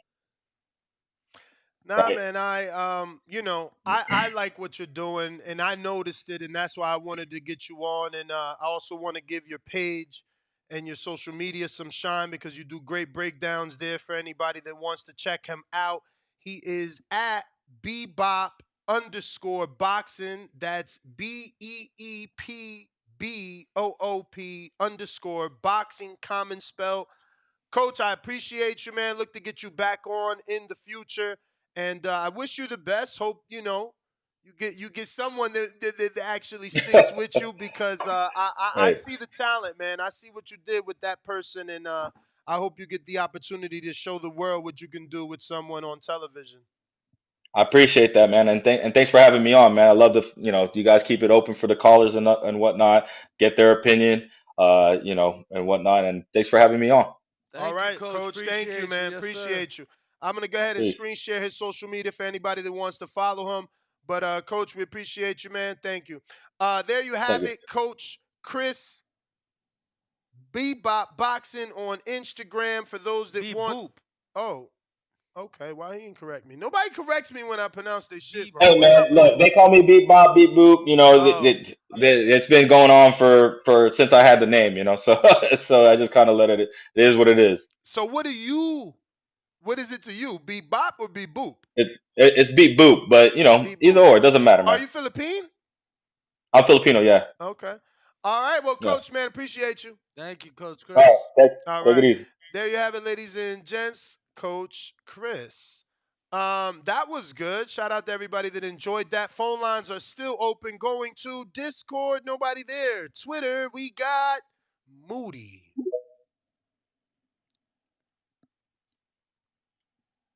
It is Monday, so that means Untitled, untitled. yes. I have Yes, a sir. post out, so hopefully you got your notifications on and you already dropped the topic suggestion Can or you guys hear question. me? I Yo, do. and you guys complain that Ness always cries about us talking different shit on the show, but then go on Untitled And and ask ask for boxing boxing shit. questions. So go. I mean, that's the opportunity. But my guy, what's up with it? Moody. Okay, so we talking about Rolly and Ryan. Actually, I do like that, but I don't think it'll happen. And I'm just gonna do like a quick breakdown. So what I think will happen instead, or at least what I'm hoping will happen instead, I don't think Tank will fight Devin, to be completely honest, and I don't think that Devin will stay at 135 after his fight with Loma. And actually, I want to say this really quick too. I think Devin will completely wash Loma. I think that this is going to be the 2023 version of Mayweather versus Pacquiao. This fight next or this fight Saturday, Loma and Devin. I think it's going to be the same exact thing. I think it's happening all over again. Um, they kind of fight the same. Both of those fighters, Floyd and Devin and Pacquiao and Loma, and I think that's going to happen again. So I think that Tank won't fight him at 135. So I think that Devin will move up, and hopefully, in my opinion, I think that he should go over the WBA strap and just take that from Rolly because one, Rolly didn't deserve it after that stoppage, and to be honest, I mean, he wasn't even winning the fight. So I think he goes either that route or maybe he signs back with Matchroom. And isn't Regis with Matchroom? I believe. I may be wrong on that. I don't particularly know, but either way, I think he goes after the Regis is with WBC strap. Matchroom. He's with Matchroom. Okay, Yes. I think he will go after the WBC strap, or just take this easy WBA strap from Rolly and then go to Matchroom. Either way, I do see Devin going back to Matchroom, in my opinion. But yeah, that's all I got for you All guys. right. Moody, thanks for calling in. I just want to make something clear because yesterday and now today, Moody's the first one to say, take the strap from Rolly, take the strap from Rolly, easy strap with Rolly. Remember that there's politics attached to that. You know, mandatories. We talked about Ohara Davies and just politics. Like, are they really going to give a free agent a shot at Rolly and that free agent is skilled that could take the belt and walk away from the entity and the network? Hard to believe. Hard to believe they're going to let that shit happen and lose an entire belt on the PBC side. But I got Rambo. If you're watching this on YouTube, smash that thumbs up button. It's going to help with the visibility of the show. What up, what up, what up? What up, Ness and Danny? How y'all feeling? Great. Bless, man. How you? For sure, science. So goddamn, I was calling in because I heard y'all say, Coach BDB. I was trying to figure out like what's his socials because I think this is a new coach that Devin brought in for this camp. Nah, I'm not hell familiar nah, with. bro. Nah, he been there. He been there, but I'll get you a social in he a been minute. with Dev since a kid. Yeah, it's hold on. It's BDB boxing, I'm pretty sure. It's Okay. Big D boxing. Yeah. Big D boxing. Okay, for sure. D stands for Pause. Pause. Daryl. Y'all boys D tripping. stands for Pause. Daryl. You get your minds out the Yeah. gutter. Get We your go minds pause on out the that one. gutter. But shit, we also got to talk about that whole card though. That's a great card put together by Top Yo, Runner. You got I was just I don't telling. know about great. I was saying to Danny how they could have made it better. Like, I think. I'm Come saying you on. got Abdullah Mason, you got yeah, Ray but all right, but Muratala. who he fighting? You know what I'm saying? Like, yeah, we got names. It's like that tank card, all big names on one side, and who the fuck on the other side? Like first of all, nobody wanted our Valdez and Lopez. Is it a decent fight? Yeah, it's decent, but ain't nobody asked for that. And I don't know what True. Lopez did to deserve a Valdez rematch. Then we move But on. compared to that tank card though, way better card. And then you actually got some young killers on this card. But Like who they fighting though? Abdullah Mason, I get what you're saying, who they fighting, but we already know from a boxing community and from a boxing perspective that these guys on this card some of the best talent at 135, and that's for the whole division. They're young, but already it ain't too many older ones that I think if you put Abdullah Mason in there with shit, motherfucker, he top 10 and he only got 8 fights to me. Or not top 10, but top 15. I can give Mason that just off skill. No, I mean, I definitely get what you're saying because I was telling us, I'm like, yo, it ain't the biggest fights, but as a boxing fan, as somebody who love the sport, bro, I'm tuning in from the very first fight. You get what I'm saying? Like, Facts. bro, I watch Amari Jones train every day. Motherfuckers hitting me up, steady talking about the dude he fighting. Time about he on upset alert. This dude Pacino Hill. So now it's like, yo, how you going? I just saw him with Chris Eubank Jr. So now I'm intrigued on that one. Obviously, cash flow, he on the card. Next up, then Abdullah Mason. You took the words out of my mouth. I told Ness about him this morning. I'm like, yo, was he like a last minute addition? Cause you know what I'm saying? I'm like, damn, he on the card too. Emiliano Man, Vargas, Nico fire. Ali Walsh, Junto Nakatani, Andrew Maloney title fight. The Murataya Nakatila fight gonna be a banger. And then you know what I'm saying? I ain't the most excited for Valdez and Blue Nose, but shit. But I Facts. appreciate. And then Go one ahead. last Go question. ahead. What you think about Amari Jones? How many more fights he need before my boy is like, Look, man, really ready? Amari just turned 20 like a week or two ago, man. So he developing, bro. He's done a training camp with Caleb Plant now. He's done a training camp with Tim Zoo now. He's got work with the likes of Chris Eubank Jr. now.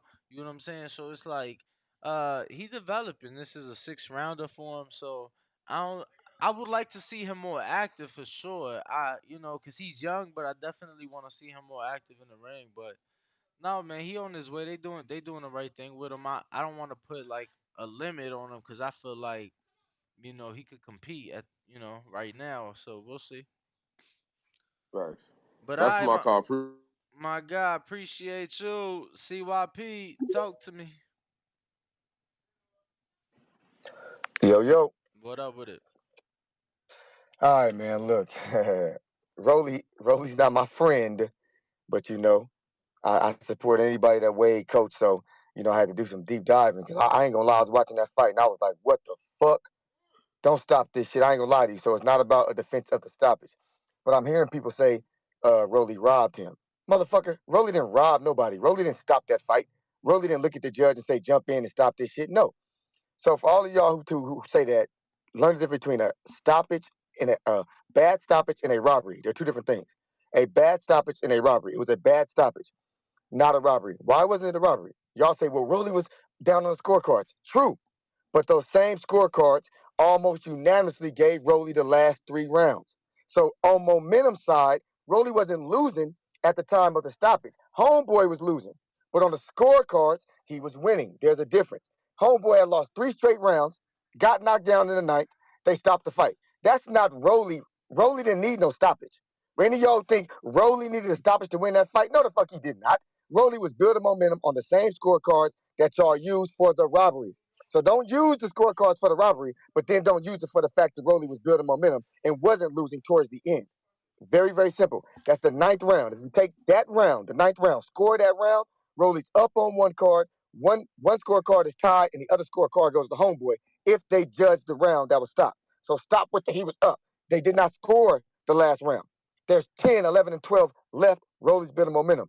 Rolly did not rob that dude. The referee stopped dude's opportunity to be a champion. Don't fucking blame these boxers for the shit that other grown men do. That's the referee who did that. Get off Rolly head because Rolly admitted at the end. Homeboy still want to go. I still want to go. Let's still get this shit popping. Sometimes we got to stop this shit because that's why boxers don't fuck with us because we always jumping down their throat when the grown men are responsible for their own shit. Tony Weeks is responsible for his own shit. He should retire. That's all I got to say. CYP out. CYP. Yeah, I mean, I mostly agree. I feel that Tony definitely can't blame Rolly on Tony stopping the fight. That was a bad stoppage on Tony's part. Agree there. However, I don't know that was he building some momentum? Sure. I don't know that what he was doing was gonna be enough. I felt that Barroso had won. A good part of the rounds. I don't remember exactly, but the way I was feeling was he was gonna take it on the cards. That's why the fight got to play out. Um, but we do appreciate the call nonetheless, man. Who we got next, Ness? Actually, let me read some of these super chats if that's cool. You know where you left off on? Average boxing fan. Then we got to Demo. And now we got another one from Demo. He says, I got my screenshot ready for tomorrow. Team Haney fire emoji. $2 super chat. Appreciate you. Yo, and it's when we announce it, right? So don't think, show start at 6. I'm gonna send my screenshot at 6:01. Yo, it's when we announce it. We're doing it every day though, so y'all just gotta Same be thing tuned though? in. Same thing. All right. That's why y'all tune in. See, that's how the radio stations, I swear to God, that's how they got me as a kid. Cause I knew during the 7 o'clock hour they giving away the concert tickets. I don't know when, but I know it's during the 7 o'clock hour. So y'all know it's during the morning show. During the morning show, we gonna do it. You don't know when, but you know it's during the morning show. You know what I'm saying? So that's how we get. We also have this Jesus Ramos glove autograph. raffle. Yes, sir. We doing a. It's autographed by Jesus Ramos, aka Mono. And that's a $10 entry for the giveaway. Cash for the raffle, app only. Cash app only to the boxing voice numero uno. Number one. Just number one. Pats Nation $2 super chat says quitter versus a thief, not buying. Okay, so he's talking about the Tank Rolly fight. We did not do a poll. I want to do that. I got to. No, not Tank Rolly. The Brian Rolly. Yeah, I'm gonna put. Are you buying? That's what I was gonna ask. I just forgot all about that. Ryan Speech $5 super chat says, I watch every day, just showing love. Can't wait for the t-shirt. Tony Weeks was tripping. Appreciate you. My God, thank you. Appreciate you showing love. And now going out to, we got Suleiman, the scholar. What up with it? Make sure to unmute. Suleiman.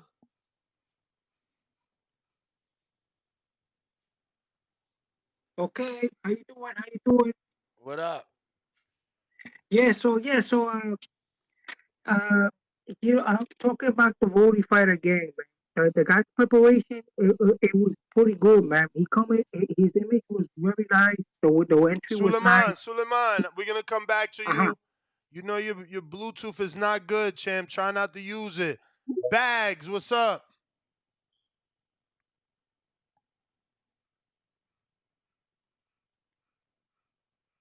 Bags.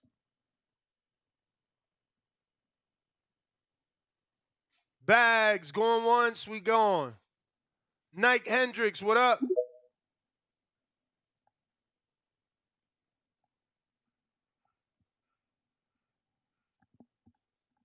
Nike, what up? Malcolm, what up? Make sure to have y'all phones ready. If y'all know y'all Bluetooth suck, why Yo, use y'all hear it? me? We hear you. Perfect. Oh, good. I thought there was something wrong with the spaces. It's good, y'all. Everybody smash that like, subscribe. Y'all already know. Yo, that fight this weekend, I'm not gonna lie. I was a little pissed off that it stopped early. You know what I'm saying? Like I woke up and I'm like, oh shit, it's the fight. And then I just see Rolly like losing and he's down in the scorecard. And I'm like, oh shit. But I was kind of happy that he got the win because I put money on it. You know what I'm saying? And Word. I want to shout out to you guys because first betting show and I made my bread back. So anybody that hasn't joined that championship level, they know they shit. You're gonna get your money back. It's the easy 15. That's like gas station money whenever you high. You know what I'm saying? Word. Yo, So I'm glad you said that because someone signed up after the fight and then read the slips and their comment on the community was like, yo, I don't get it. And that says he's making everybody money, but these are not winners, which he's just not looking or everybody doesn't know how to bet. But yeah, and then I did some shit from the fights that happened this weekend and also the shit's coming up that weekend, like next yeah, weekend I too. did that shit too. So Yeah, yeah, I'm definitely doing that. we And I got think the that was long Danny play. shit. I think that was Danny shit. So shout out Yeah. to Danny. Well, Yeah. But I'm the one saying I'm gonna add Devin.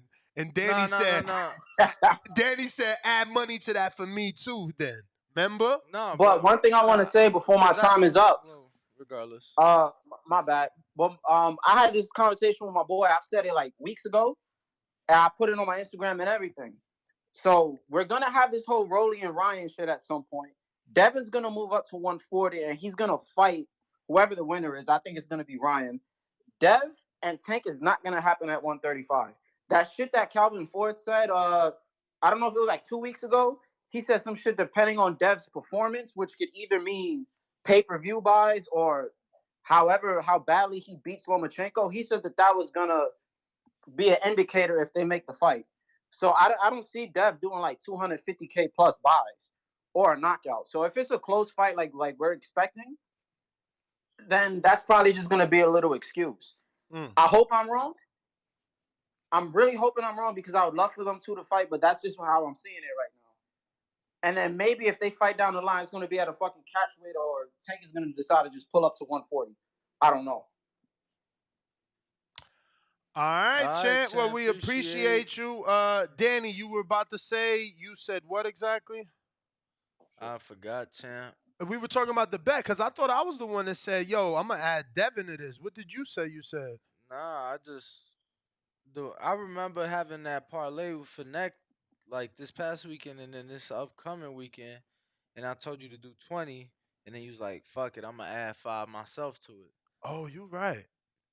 That's the one I thought he was talking about. Nah, you're right. Cause You're right. the only other bet I did was I think I added like $6 to your round bets, which those obviously Johnny Bet got it earlier, but the phone lines are open.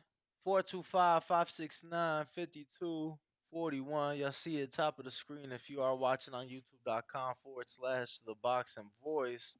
We do got some people that I see with their hands up on Blog Talk. We're gonna get to y'all. Ness just caught up right now. In the meantime, in between time, Big Boss Nino, unmute. Make sure your speaker good. Yo, Danny, you can hear me? Loud and clear. What up with it? Yeah, man. Just to piggyback off the last caller a little bit.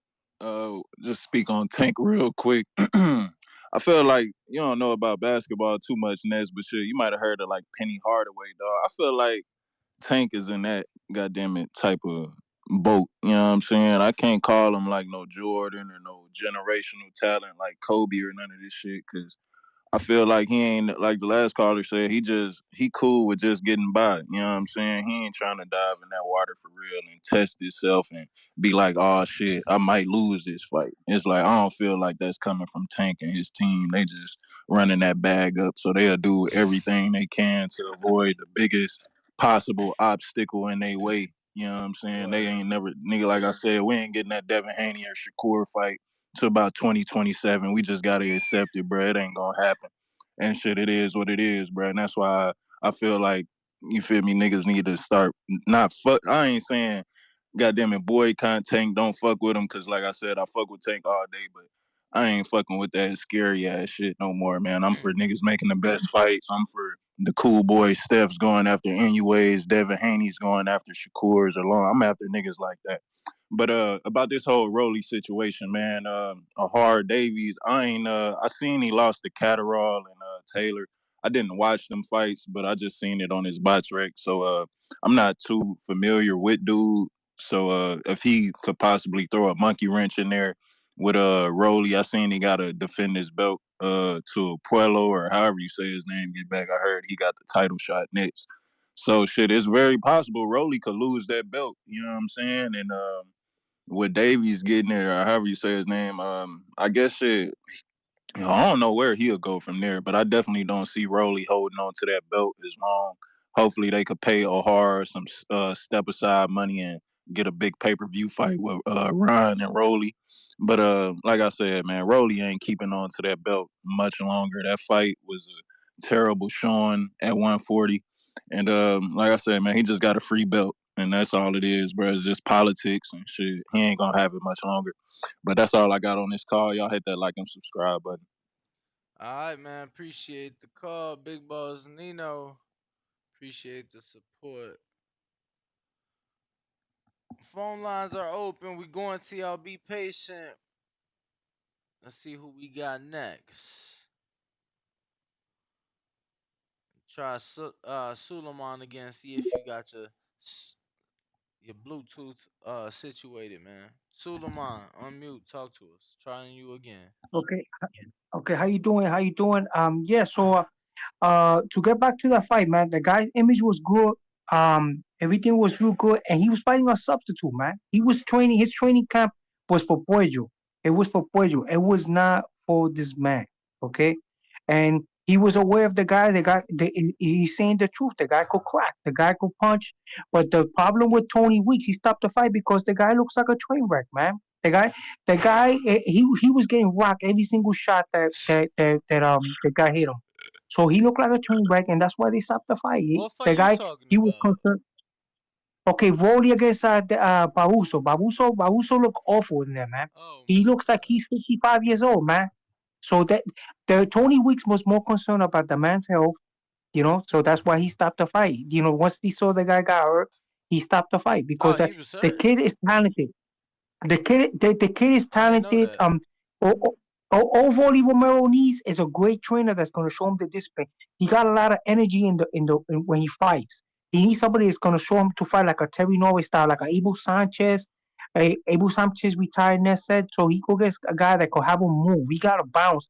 He got to burn that excess energy and get into the flow. Something like a Joel Judah would be perfect for him because he got the excess energy and have him make him have fun while he's fighting because that's what he used to do with Zab. He make him Zab fight when he beat Demarcus Corley. He made him have fun in that fight, man. He said, "Go have fun." He was winning the fight, so that's what you gotta do. You gotta put rounds. I think Ryan Garcia. He should wait for the Ryan Garcia fight. You know what I'm saying? He should have to have fun in there and be a champion. The kid is champion material, man. They Oh, gotta really? develop that boy. I ain't know Yeah, that. he's champion material. Not You based guys off have what a I great day, man. seen, but I, Suleiman, we appreciate you, man. Very unique take. Uh, those waiting on Blog Talk, I promise we going to y'all. Promise we going to y'all. $5 super chat came in from Capicu. Said FanDuel and DraftKings at plus 2,300 for Barroso to win by decision. Now you know why Tony Weeks stopped it early. Vegas ain't want to pay out. Word. Jules Mo $1 said Rolly can't defend the left hand and Ryan knocks him out round 2. Rolly is trash. I don't know about round 2.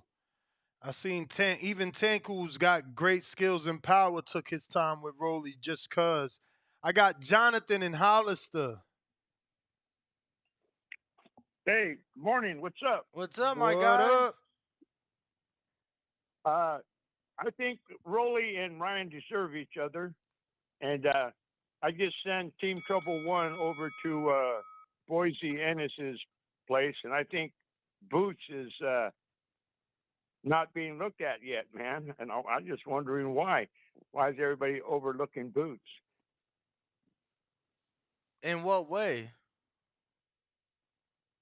Well, I don't hear people, getting him a fight with some big names like Keith Thurman should be able to go with as a start. I just think I don't know. I just think Boise and his boy are underestimated. I think they're going to do something really big in the game, and that's why I send my guys over to the East Coast. Yo, a is he lot getting work because with Andy we get a different Cruz? look.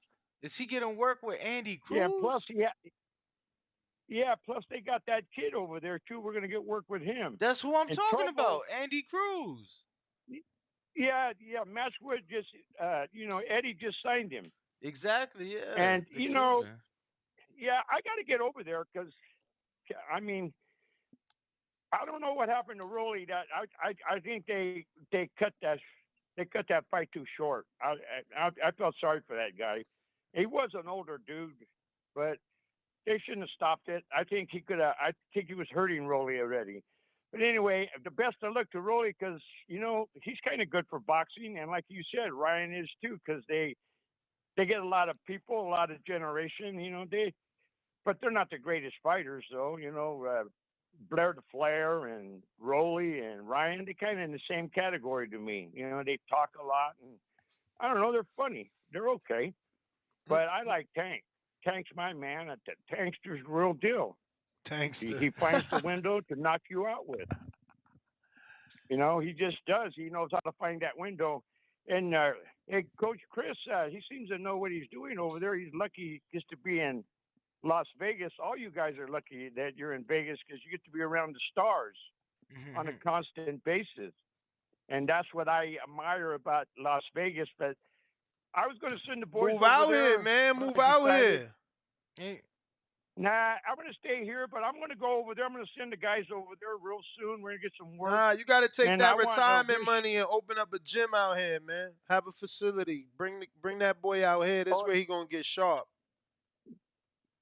Hey, Ness, you talk to my son. You and him communicate. You talk to him about that. He might listen to you. He don't listen to me very much. I'm just the old man, But he's on it, man. My son's on it, and I'm really proud of him. He gets in contact with all the big rollers all the time. We're talking to somebody from Saudi Arabia. You know that guy you interviewed the other day? Yeah, Amir. Yeah, Charles is in. I guess he's in contact with that guy too. We're kind of like, we're kind of doing something strategically. We're kind of going to go slow, man. We're not in a hurry. Trouble, he's just 18. We're going to get all the best work we can. That's right. He's walking around at 140 pounds. He's 6 foot, and he's kind of ahead of his time, man. Check us out. All right, and you guys. Coach, that is the bell. I got to get to some other callers. Looks like I got Lemmy here. Me, man. Nah, God of bless. course, man. Bless you. Have a Bless blessed you. day. You too, Coach. God bless. Lemmy, what up? Damn, is it not Lemmy? Lemmy. Okay, let me see who I got over here. The number to call, 1425. 569 5241. Press 1 time. Only one time to get your opinion on the Voice of the People Discord hotline. is open as well. True. Let me go to that. I got Real Jose. What up?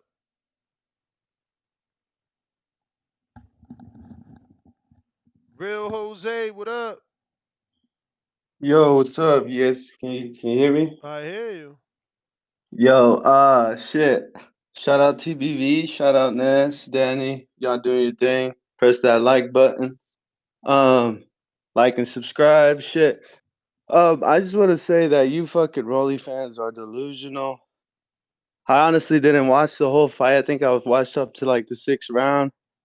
I think Rolly's reminded me of Miguel Berchelt. You guys remember Berchelt's comeback fight after that vicious knockout by Oscar Valdez? Yeah.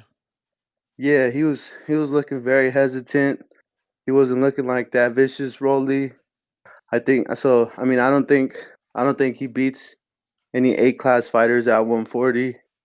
I think that belt was gifted, and I just don't see. I don't even think he beats Ryan. I don't know if he's gonna. Maybe if he switches trainers, he could come back. But those type of situations, like what happened to Miguel, it's not just the trainer; it's now the fighter. So I don't know, man. What do you guys think? Because he was looking a lot like Miguel when Miguel fought that one dude after Oscar Valdez. Yeah. Yeah, I mean, I felt That like he was hesitant for sure. that like bully mentality was very hesitant. And you can't do that against a Regis or even against a Ryan or even against Josh Taylor, Teofimo Lopez. Like, there's probably like 5, 6 top 140-pound guys that I can name you that could probably beat him. So I don't know. But that's my call, man.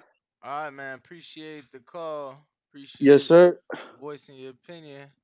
Who we Word. got That was next? real Jose on Discord. Now we got plenty of callers to go to. That was Lemmy I was trying to go to. You must have been busy.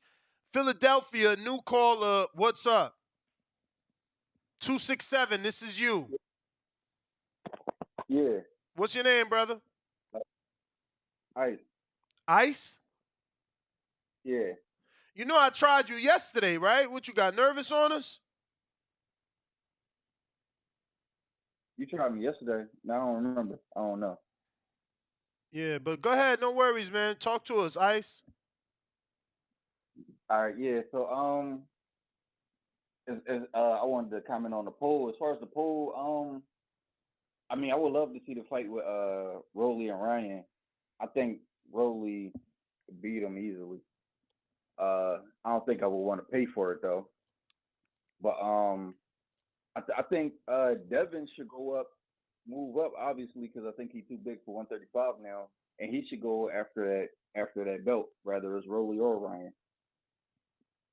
And also Adrian Broner at 140, and he trying to get a belt at 140.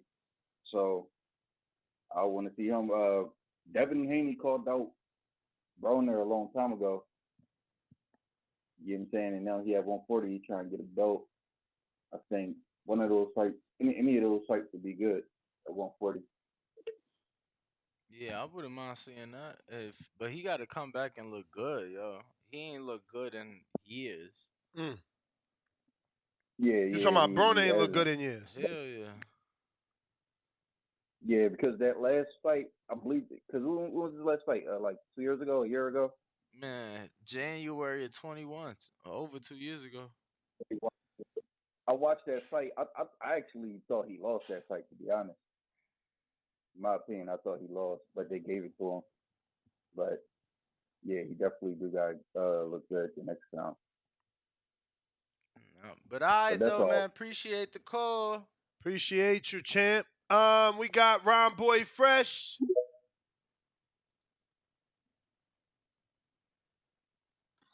Yo. What's good? well, I'm gonna start off on a positive note, man. Special shout outs to my man Kenny Sims, man, for doing what he do. I knew that Sims and Ahmadal fight was gonna be probably one of the fights of the year.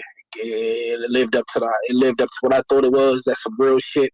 As far as the clown show that they about to give us for the next probably how many months we got of this shit, man? I say 18 months. They done infiltrated 140 with the clown show, man. You got Rolly trash. I don't believe motherfuckers is actually calling into y'all show talking about Rolly skill set. What skill sets does this motherfucker have, man? I mean, I still haven't figured this out. Am I lunching? Yeah, my man's who was it? Suleiman was Yeah, tripping, bro. yeah. I ain't agree. No, I Danny was like, Danny was having lunch and stuff. You was like, okay, all right. But bro, man, yeah, man, I ain't know what it's the fuck he was talking about, but they gonna call me a hater. no, man, fuck all that shit. I've been a hater my whole life and still had money, so it's all good. You're supposed to be a hater. At the end of the day, man, y'all know I'm the ambassador for 140, but they done infiltrated the 140 division with this clown show about to happen. We got the gimmick. We got the gimmick. Reggie Davis. You got Rolly already in there. Then you got Ryan there. Then you got a old half a clown that's about to fuck up 140, which might be AB, man. It's fucked up. The game is fucked up at 140, and I used to love 140, but that's all I got, man. Special shout outs to 126 being the best division in boxing right now. I'm out, Mo. Fuck All right, man. We appreciate you. Danny, What up? I think we lost that parlay What part? How? because of Gabe Flores He won though. by knockout. Yeah, but it was a money line, bro. It was on the So other that's side. on my bookie then. Yeah. Oh, all right. I'm like, yo, why I can't find that shit? Um, but yeah, the other dude ain't do a good job making my point. My point was someone joined the members the day after, the morning after the Rolly fight. They go to the community page to check a slip, and their comment was, Ness said he was making y'all money. I don't get it. This slip doesn't look like a winner. You have to pay attention to the show. You can't just go to the slip, right? Because we give you what we call our strong recommend of the day or of the weekend, like what we are going to put, what you should put your money on. Then we give you parlays, Which was Kenny Sims. and we also give you winners. Like, look, like I gave you Brian Norman by decision. That wasn't easy. Fuck out of here. Like I did that. Then my strong recommend is Kenneth Sims. You know what I'm saying? We just had different names for it. He named it something else, and I named it strong recommend. I So called like, it my pick of the week. exactly. Yeah. So like, Same you shit, have to for real. listen to the show. You can't just go to the slip, because if you go to the slip, you don't even know what we doing there. But some of them slips also hit. So again, if you don't know about betting, ask some questions, because on the betting show, it's not I'm smarter than you smarter than. Nah, we're trying to help each other win. So you might know some tips. Like we did a bet on Antoine Kenmore or something like that. Was his first time signing up, and Kenmore or some shit. he made us make a fucking bet on an Argentine dude. But he made sense. The dude that the Argentine dude was fighting was he ain't never been on that level. So it was worth a little sprinkle on the Argentinian. But moving on, we are doing a raffle for this autographed glove by Jesus Ramos. $10. A $10 cash app, only cash app, gets you in the raffle. You have to do the cash app to the Boxing Voice. $ the Boxing Voice 1 is right here on the screen. So far, we got Bones 13 has gone and sent his $10. So he's in the runnings for the autographed glove. Now remember, the Kenichi Bear headphones was won by Tevis Smith. I still have not received your address. Lemmy trying you yet again. If you're on Blog Talk, our show number, you feel like we ain't get to you, you haven't pressed 1. Now is the time to hit the number 1 button on your keypad. Lemmy. Yeah, what up, Ness? What up, Danny? I actually had you guys on mute. I was at work, so, and as soon as you unmuted me, I had pressed the mute or whatever. Yeah, I was just gonna talk about Rolly real quick. First off, Rolly Ryan. Yeah, I pay for that. You know, I mean, I just like boxing, so it's fun to watch. And I think Ryan had him on that one. We'll see about that. And if Ryan beats him, I think it's going to be a decision. I don't think he'll be knocking Rolly out. I think he'll knock him down a couple times, but I don't think he'll knock him out. But yeah, dude, Rolly needs a new trainer, bro. And I ain't trying to trash on Bullet. You know, he was probably good for the time being, you know, to start him off, but it's like everybody's been kind of talking about he hasn't really improved, man. I haven't seen any much improvement really. Maybe he's a little more cautious now, I think. Like he tries to play the defense game, you know, but someone's got to, you know, capitalize on his strengths, and I think he's got to learn how to come forward more and just be more aggressive, you know, smart but aggressive. his style shouldn't be boxing. I don't think that's Rolly's thing. He should be more, use his power. Dude, I don't think Rolly's just at that level anyway. I just don't think Rolly's gonna, Rolly's just, he knows how to sell a fight, and I think that's the only thing that we should be focusing on as boxing fans. Try to get him out there to sell the bigger fights, but I don't think he's going too far. I mean, he's got potential. I just don't see it. But yeah, man, new coach for Rolly, Rolly Ryan. I got Ryan for sure. Go all 12 rounds, unanimous for Ryan, and that's me, man. That's all I got. All right. Did you get to Ryan's speech? Yes, you did, right? Yes. Let me refresh. Yes. The last one I read was Capicu. So we got Jules Mo $10 super chat. Rolly was losing to the Crypt Keeper, and and his career would have been over if he lost that fight. Yo, that is pretty funny because I used to watch Tales of the Crypt back in the day. Let me get here to Big If on Discord. Yo, salute, man. You hear me? Yes. Yo, salute to y'all, man. Enjoying the show. Yo, I appreciate the fact that you brought up the boxing coach, man. Those are the kind of interviews and boxing minds I like to hear, man. Sometimes a lot of times you get a lot of these callers that be talking about the politics and all this other stuff, except the technical breakdowns. So I appreciate you having the coach on, man.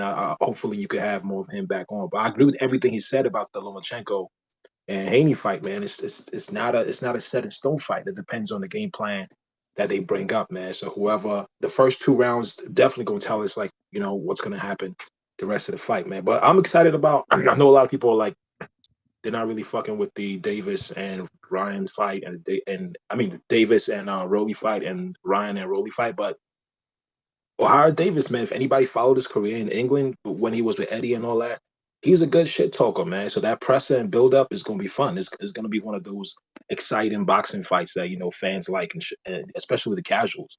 The same thing with the Rolly and Ryan fight. I think Dan Rolly said he took his girl back in the day or something like that. So it might be another Paulie and Broner type build up and presser. So I'm excited for both fights regardless. But anyways, that's my call, man. I appreciate you bringing on the coach, man. I'm out. All right. Appreciate you. Damn, he took his girl. Who? That's what he was saying. So I just want to screen share some things here. Obviously, the conspiracies are running rampant, Danny, and the boxing industry checked Tony Weeks's social media, and before the fight, he posted something that obviously did not age well, as it's looking like he was setting the apology. So as you can see in Exhibit A, he says mistakes are always forgivable if one has the courage to admit it.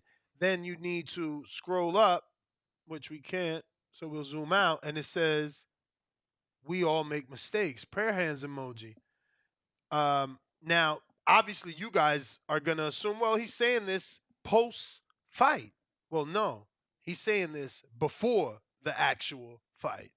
So it's really got people thinking. Look at this comment. I got to move myself. Let me put Danny in there as well. He said, this post did not age well. 25 likes on that. Exactly. Then we have another that we need to show. And this is the one where, they're coming right out and saying it.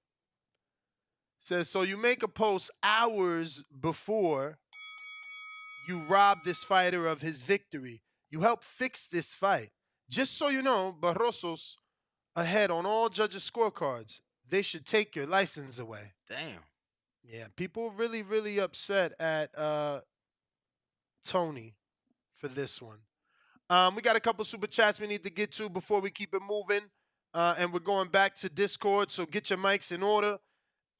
We got Drew with a $10 super chat. He says, I'm not buying any more fights that ain't like Haney versus Lomo on pay-per-view. And only going to fights that I need a passport. Guadalajara was dope. Next stop, Japón for Inoue. American boxing scene. Basura. Danny, speaking of Devin Haney Loma pay-per-view, we got people saying, yo, can y'all give away towels or shirts if I bought tickets to the Devin Haney Lomachenko fight? What do you think about that? While I get to this next super chat. AB I about love that. I billions. love that. I think that people. This what we gonna do. How many shirts? I'm How many definitely shirts? giving away one shirt to somebody because he bought 2 tickets and it came up to 1,000 and something. So it's like you deserve that. So I was gonna say, I took, I'll be there all fight week. People walk up to me and I show me their tickets on their phone, and I'll give them to you in person. Not only that, if you're in Las Vegas, don't just walk up to Danny without saying, yo, Danny, let me get some of that free moolah y'all got. You see this? This Vegas. It's Vegas, baby. Fabulous Las Vegas, the casino city. This is Vegas, baby. We got the chips for you. This is real money, not that funny money all them other podcasts got. You know what I'm saying? Studio boys, we get real money out here. You hear this shit? We getting real money out here because we studio motherfucking boys. We getting that real money. You know what I'm saying? No wife beaters and shit like that. Real money. Real money. You hear that? So when you come to Las Vegas, you ask Ness and Danny for some of this real money and get you some Hardin. This is gift cards. These are $5 a piece. We got a whole fucking bag worth.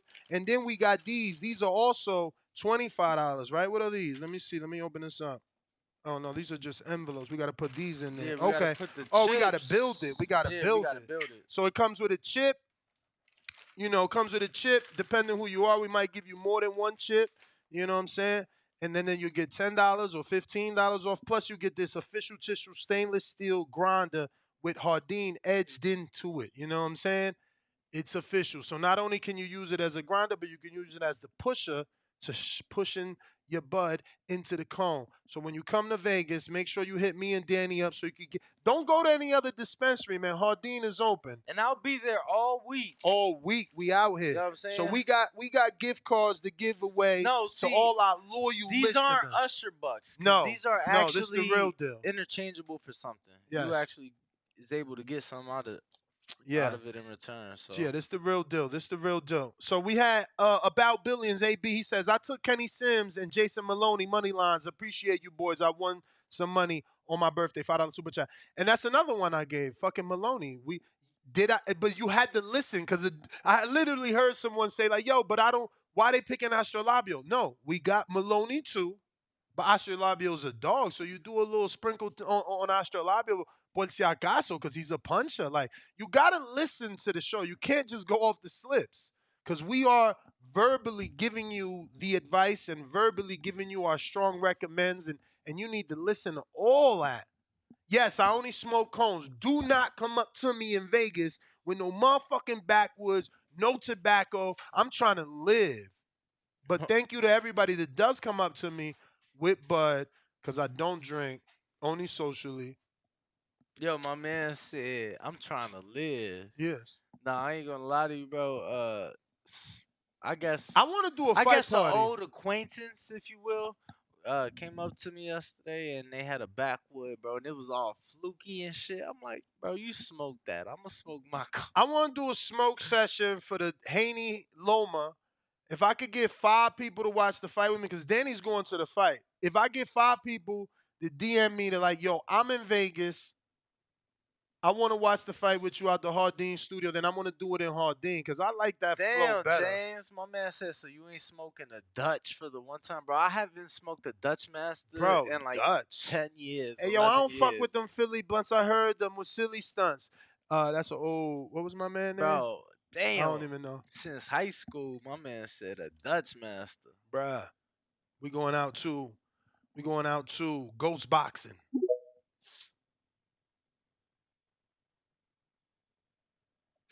Hello. Hello. What's up?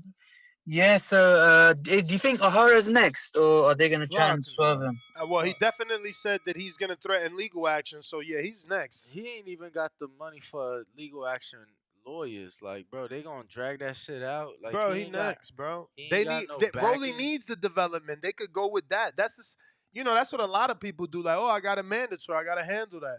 You know, if you good, then you pay step aside. But like Rolly might need that development. Yo, shout out to the champ, Jamel Herring in the chat says I'll be in Vegas Thursday to watch the fight. You ain't trying to go to Hardeen's studio, Jamel. You know we be blowing down like chimneys in there.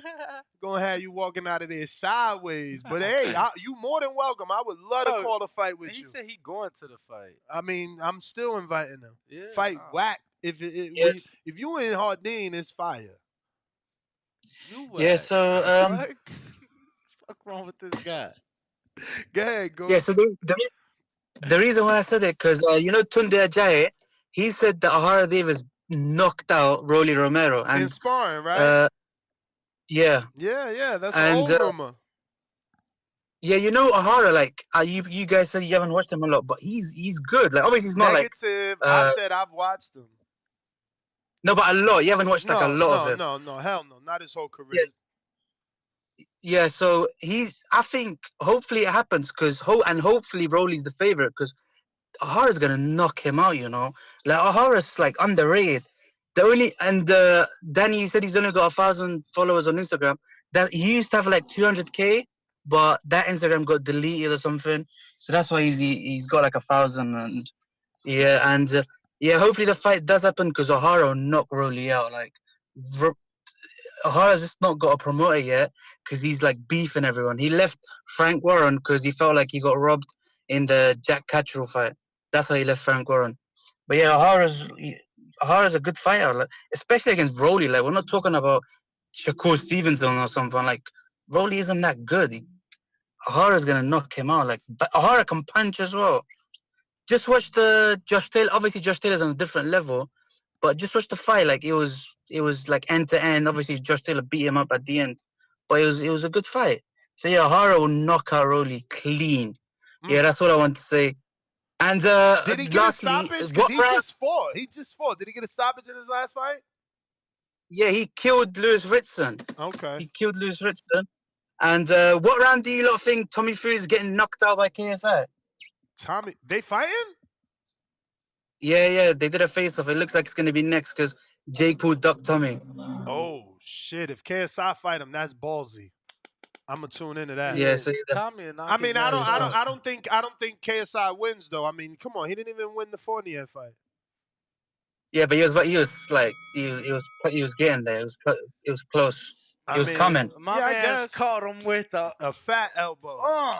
Yo, so put his ass out. Put him in the dirt. Somebody sent the Cash App, and his name is the Jack artist. He said, excuse me, watch Fight Hub TV angle on IG. Barroso look hurt. I'm not gonna screen share it, but I watched it. I see nothing. It's like watching a fight. You don't see any hurt. I'm sorry. But yo, let me get to some more KSI, callers. That fight was in the UK. You know they ain't gonna overturn it. But yo, had that fight been in America, he would have caught the fat ass elbow. If you're on the show line, now is the time to press 1. You haven't pressed 1. Whole bunch of y'all over there, but y'all ain't pressed 1, so that's why we ain't going to you. We got Vega. What up? Jay Swift, do you smoke though? I just seen you DJing. Like I'm trying to be with some smokers on that fight. Vega.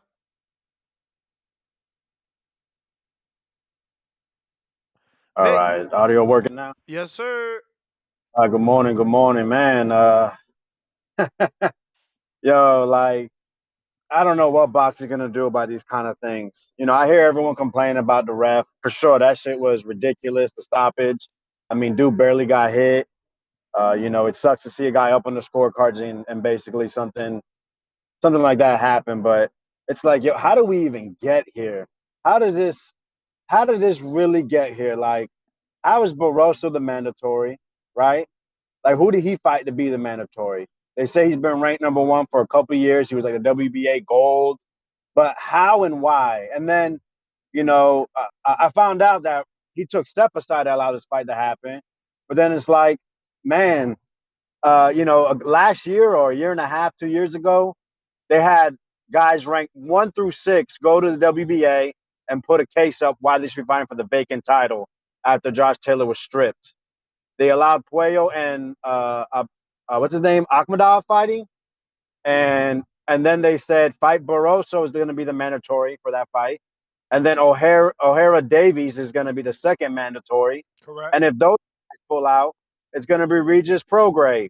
We know what happened with Prograis, but still, how do we end up here? How is it that Ohara Davies is the second mandatory? But From but honestly, I don't know what you complaining about. They literally went down the line. If you looked at the rankings, let's say in the last 6 months, every name that's taken place was in those rankings in and around each other. Meaning Ryan was number one, Barrosos was around there, Ohara Davies was around there. Like all those names were there. Michelle Rivera, under at 35. Like these names were there. I screen share almost daily these rankings. It's just y'all not paying attention. But Rossos has been there. And no, if no, you I know if he's you look been at it there, now, but how O'Hara is number does the 2. ratings board go ahead and say Barroso is number one? Like, there's haven't we talked about how deep 140 is, and O'Hara Davies and Barroso are two of the best Yeah, but they're 10, the 15, best. 20 They're super the best. lightweights? They're the best top 10 in that sanctioning. You got to remember Right. that How? you got to remember that having 4 sanctioning gives you 40 people to be top 10. 40. So you telling me you could find 40 other people not named O'Hara Davis? 40? You telling me that people aren't ranked in multiple sanctioning bodies? Bruh, You don't telling answer me a question you with a telling me question. these guys are That's fighting other exactly guys what I'm of saying. some type of quality No, to get to number one? that's exactly what I'm saying. That because there's 4 sanctioning bodies, top 10 in each, you got 40 people that could be top 10. So yeah, I can see a world where all right, so name 40 people. Take them out. Name 40. But listen, all right. So O'Hara Davies just fought an eliminator, right? And Mm-hmm. a second eliminator for some reason against Lewis Riston, who Mm-hmm. was coming off a loss to Zaire Abdulev, right? Mm-hmm. And if you remember, what was that lefty? Ponce, right? Ponce that fought Matias. Guess who he fought for an IBF eliminator? Lewis Riston. How is this? So Riston fights for 2 different eliminators, and then these are the top 6 in WBA. Like, yo, we got to stop this. There's plenty of quality guys that can be But ranked you're not in multiple getting it, sanctioning bro. You're bodies. not getting it. No, I Any am getting fighter, it, but I'm saying no, it. you're I don't not. like Any it. It's fighter, no, disgusting you're to me. not. You're not getting it.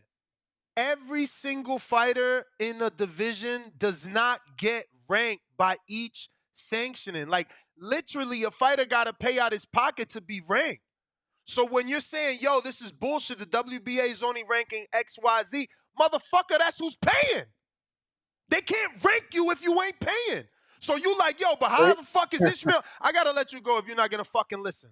You can't I'm ask, listening. you can't ask how Ishmael Basoro's getting ranked if he's paying. And the dudes you want to be ranked are paying in a completely different sanctioning body or not paying altogether. Do you get that? I get it. Like Okay. I said, I still don't like it. This dude was the gold champion. Why was that even existing, right? All right, they got rid of all that. But that's the thing. So basically pay to play. It's not about having some of the best. All right, they do top 15.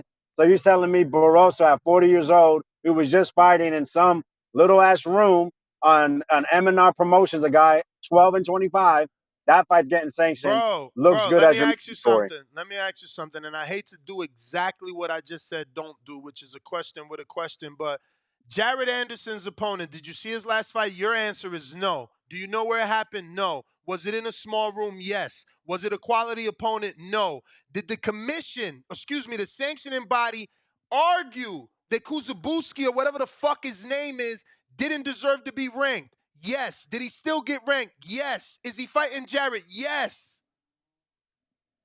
Bro, just open your eyes, man. Just open your eyes. No, man. To have these mandatory set up, these guys aren't really fighting anyone of true quality. It's got to stop. And then look what we get. Teams This is gotta a be championship teams, fight. bro. That's not No, championship material. It I'm wasn't a sorry. championship fight. I'm That sorry. wasn't top I'm level sorry. fighters. I'm sorry. I'm sorry. Teams gotta be teams. It's not my fault you got a shit team. Barroso got a team. Put him in position.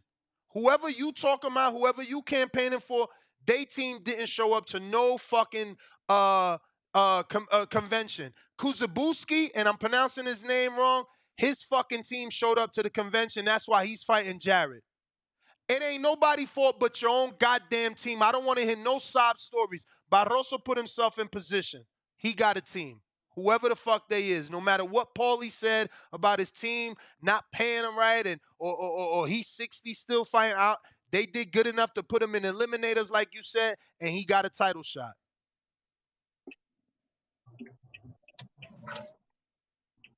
Your team got to do the job, man. Y'all can't keep blaming politics and sanctioning bodies. Sanctioning bodies only exist to put the fighter in position. You want to get in position, you got to pay to play. That's just how it works. Spider Rico, Oregon. It's kind of similar, and people talking about, oh, so basically you just gotta pay to be ranked, bro. It's kind of like the champions that pay to keep their belts for 2-3 years and don't defend them, don't fight. You know, Jamal Charlo. Spider Rico. plenty of them. Yo, Hey, what's up, y'all? What up, God?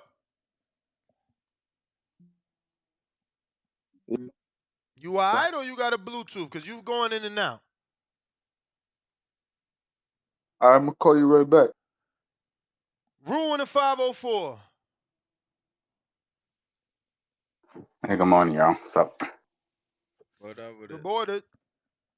Yeah, I had a little momentary outrage over that stoppage, but I mean, it's got over quickly. I mean, it's just boxing. It sucks, but I mean, it's just a bad stoppage, man.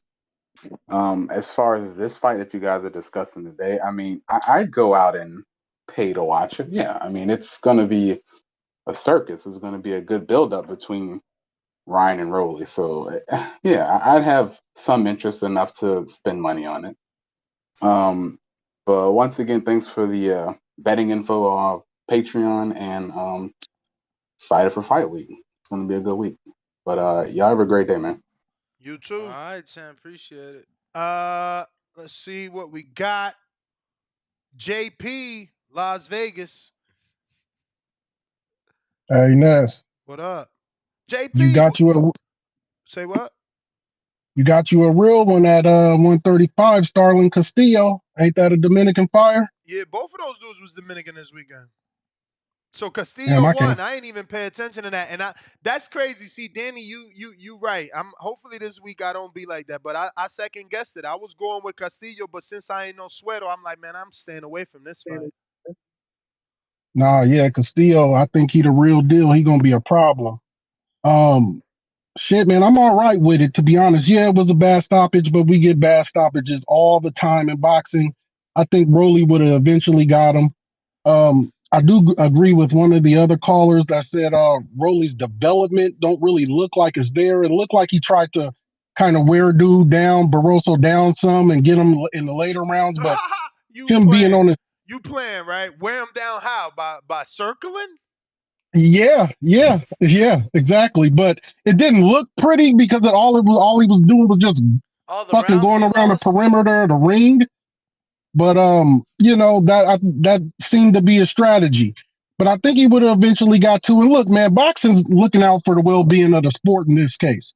I mean, shit. Did we want Barossa? I know the morality of it all. The right man should win. But come on, man, I'm here for the events.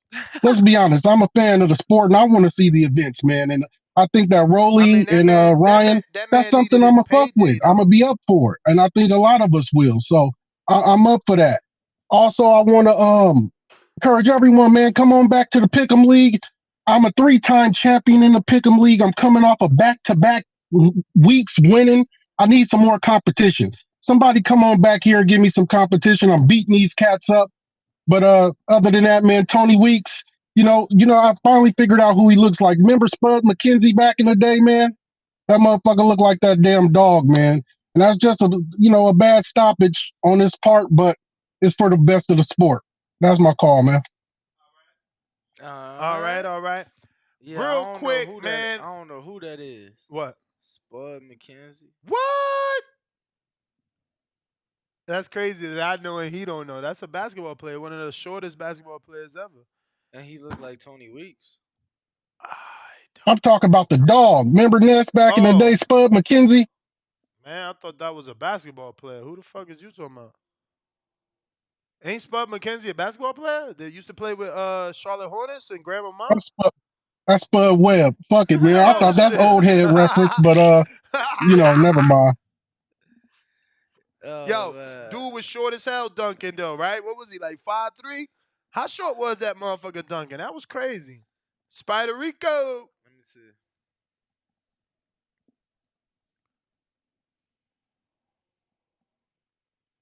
Hey, what's up, guy?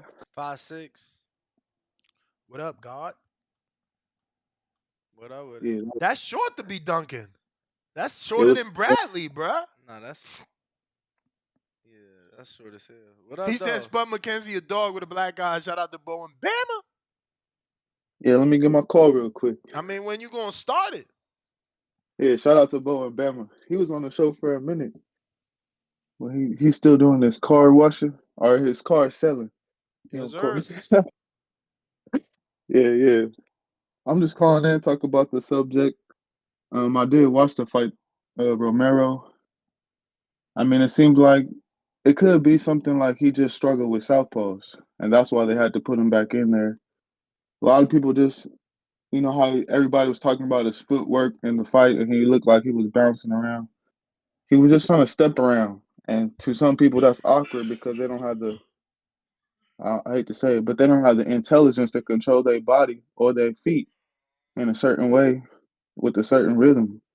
But it don't mean he's not a good fighter. Don't mean, he won't knock you out. So that's what I wanted to say. And other than that, um,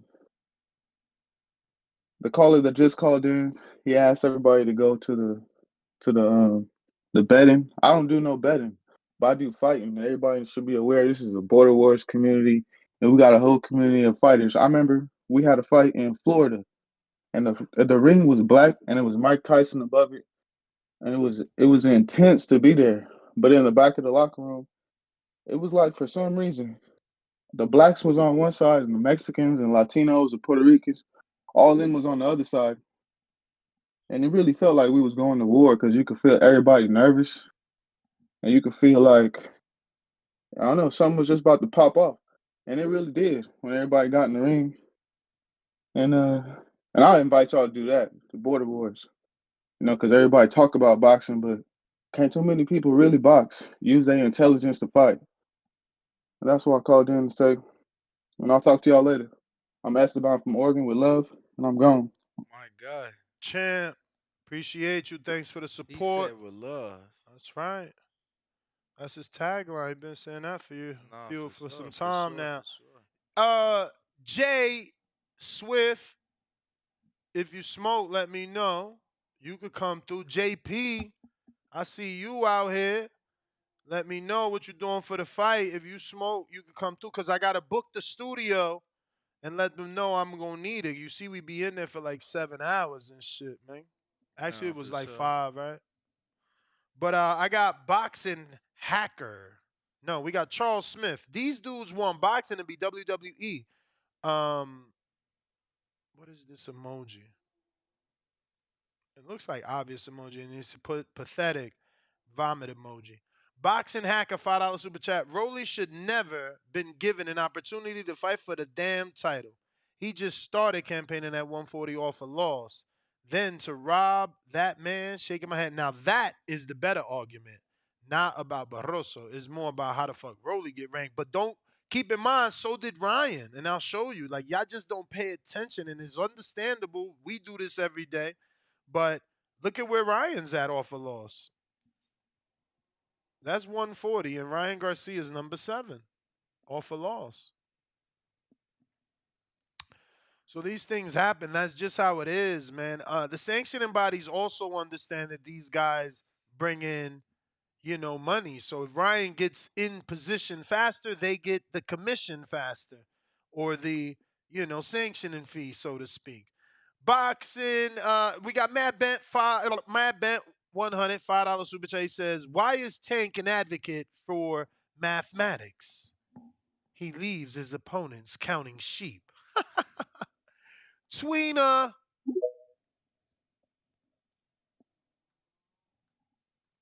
Yo, and everybody tuned in. Make sure to smash that like button, man. Stop robbing. Show us some love. What up? Buenos dias, good morning, TBV, and Good you guys are morning. TBE. How are you guys doing today? Great, great. Sensational. Really quick, Saturday was great. I mean, you had the top rank card, you had the Showtime card, and then you had the YouTube boxing card. But as far as the stoppage goes, I think that was terrible. But I mean, I'm not saying anything new. But I did want to shout out someone on the YouTube card. His name was Wings of Redemption. He knocked out his opponent in 2 rounds. So I want to give a shout out to him. My call's gonna be short and sweet, but I did want to say I graduate college today with the associate's degree in psychology. I want to thank you guys for thank you guys. But I did Congratulations, want to give brother. a thank you guys. Muchísimas gracias. But I just want to say thank you guys so much for your content, and you guys got me through an associate's degree.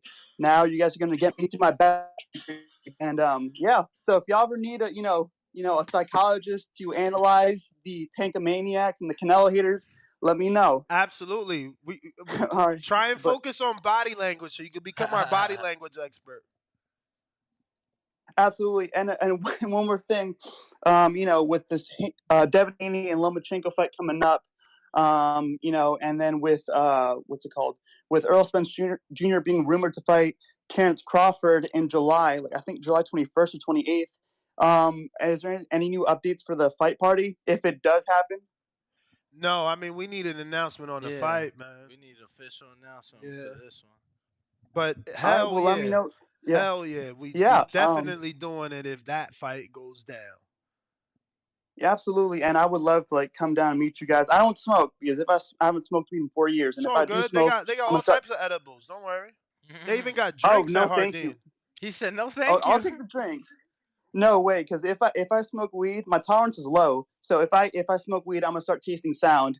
So and I want to enjoy the fight and enjoy the company of everyone and you guys. But yeah, that's my call, man. Shout out Wings Redemption for knocking out Boogie 29888 in the second round by TKO. And thank you guys so much. And yeah, I'm graduating. So like the other guy said, I'm not Esteban, but I'm gone. So peace out, guys. Have a great morning. Peace out. Congratulations again to you and your Thank you. family. I know your family's proud of you. Graduating, and shout out to you for continuing that march. He's going to go for the Bachelors now. CYP, I see your counterpunch. I don't see you. I don't see you. So we're gonna Move on to the next go to caller for the time being. Kapiku.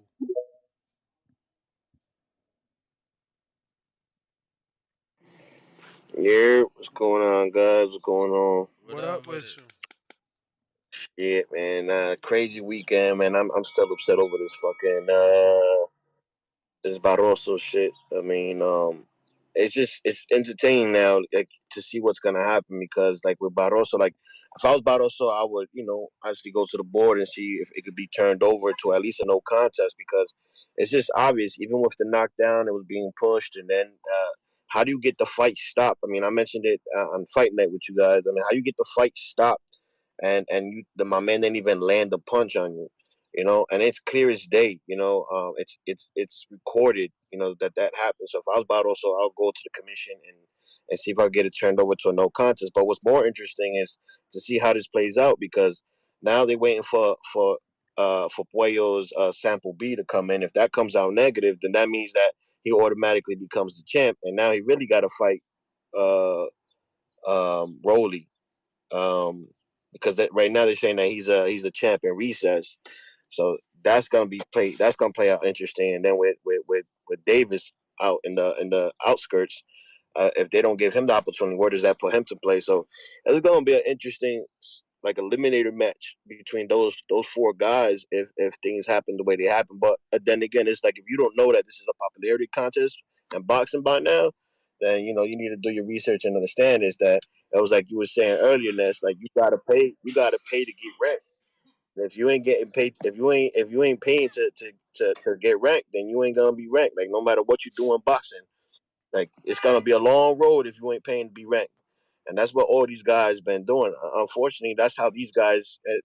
That's how Rolly got up in the ranks. That's how Garcia got. You got to have a bunch of fucking views, a bunch of fucking followers, and you got to pay up. If you don't do that, then you're not gonna be in top 15. So.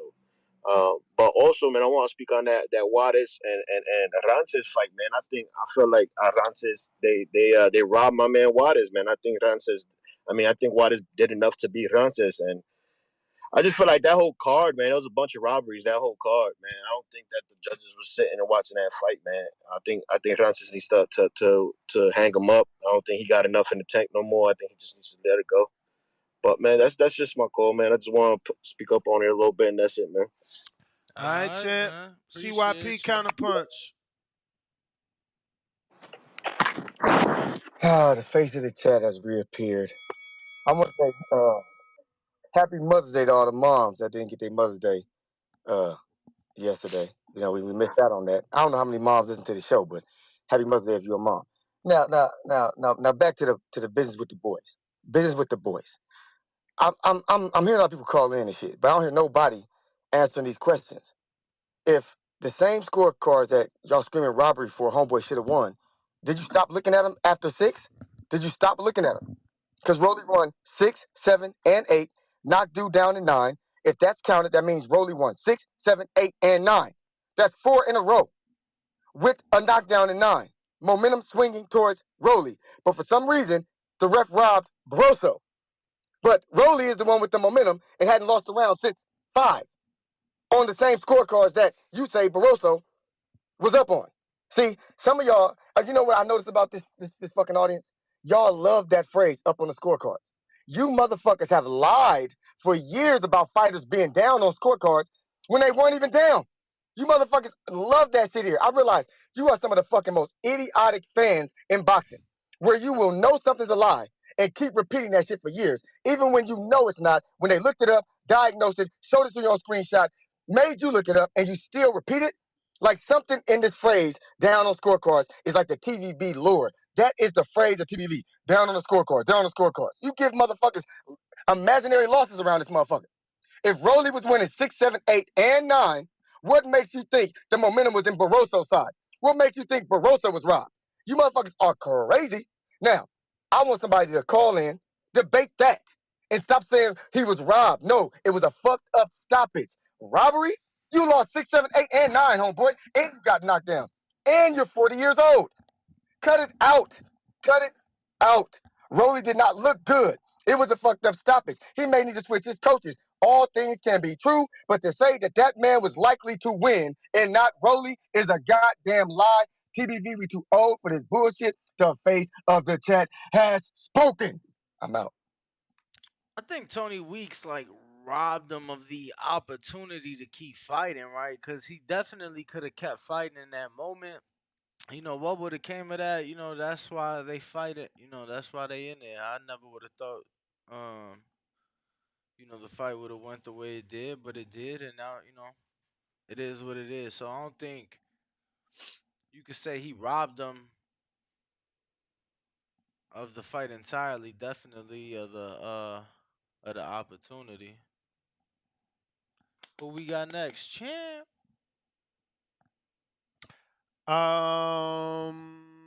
Nike Hendricks.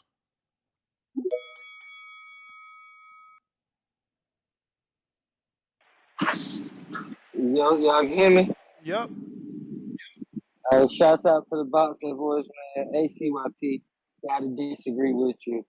You say Rolly won 4, what'd he say? 4, 5. He said No, what'd he say? 6, 7, 8, 9. 6, 7, 8, 9. That's 6, 7, 8, 9. That's 4 rounds if Rolly won, right? Mm-hmm. So that means that Barroso won the first 5 rounds. If that's not a fucking robbery, then what is it? A spade's a spade, man. You gotta call a spade a spade.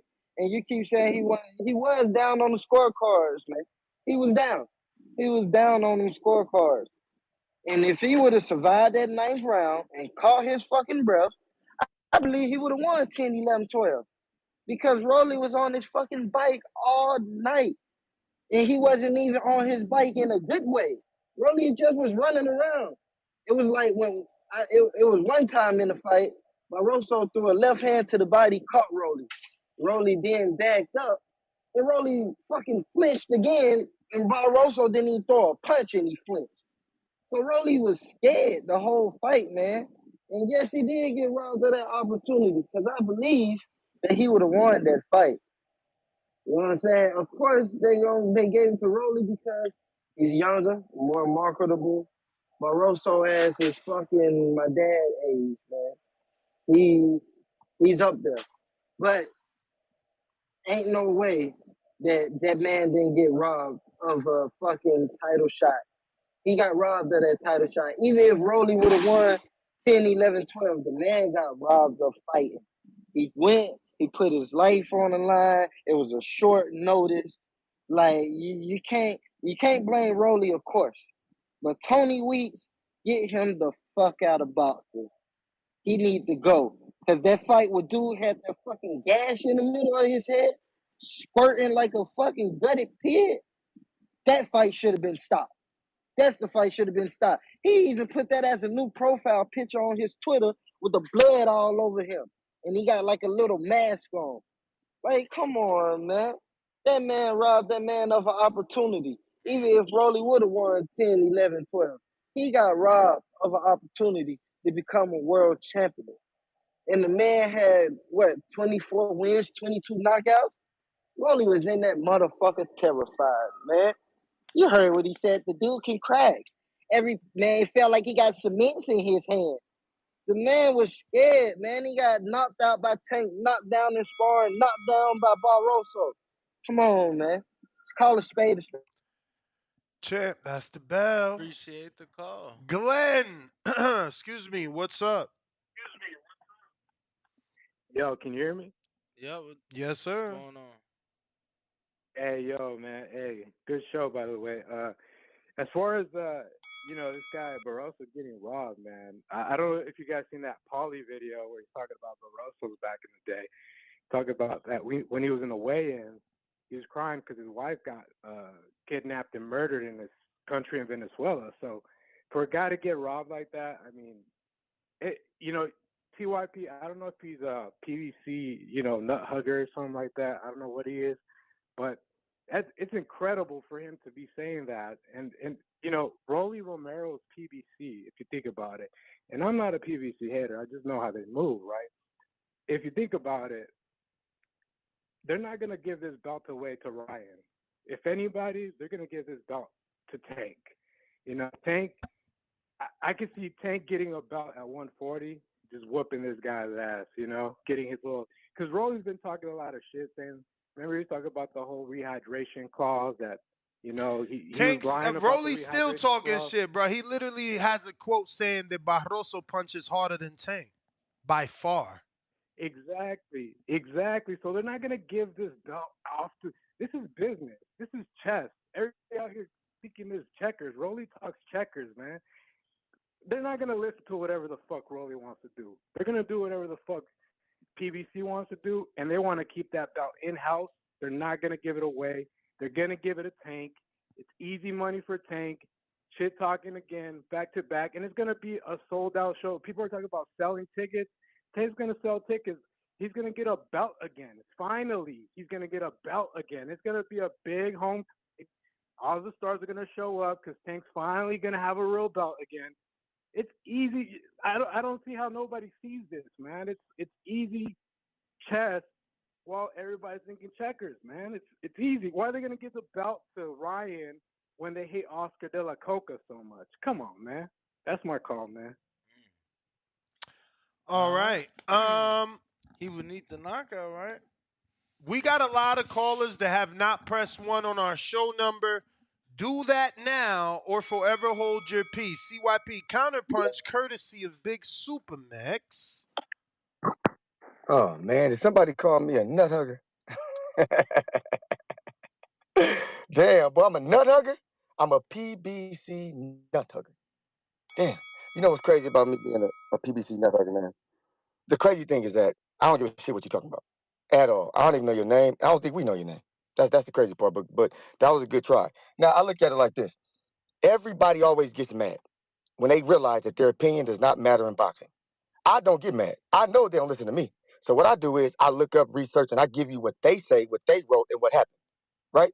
What they said, what they wrote, and what happened. That's what I do. I report the news in an aggressive, flamboyant tone that y'all fucking love. I rarely ever actually give you some shit straight off what the fuck I think. This is not what I think. This is a fact.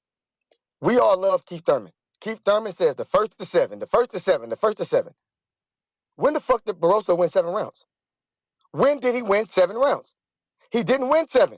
It's not his fight. He won 5. Rolly won 4. The fight continues. The guy with the momentum, which I see Dr. Mafungo, momentum, huh? Man, we talk about momentum all the time in boxing. Momentum swing, momentum swing. Now all of a sudden, momentum's not real because you want to win an argument? My guy, stick to your guns. Don't sound like a dumbass to win no argument over Rolly Romero. Rolly Romero ain't worth looking stupid over. Bottom line, 4 judges, boom, 4 rounds for Rolly. Straight. Even the fans score. Gave 4 straight to Rolly. So the same fans that's in TBV are the same fans who were voting said Rolly won the last 4. Homeboy won 5. You can't give Barroso the 5 if you're not going to give Rolly the 4. They're on the same scorecard. It's funny how y'all don't want to give Rolly his credit on the same place you give him Barroso credit. My guy, what makes anybody think that the 40-year-old who is just dropped after losing 3 rounds, now that's 4, is going to miraculously get this second win and start whooping Rolly ass?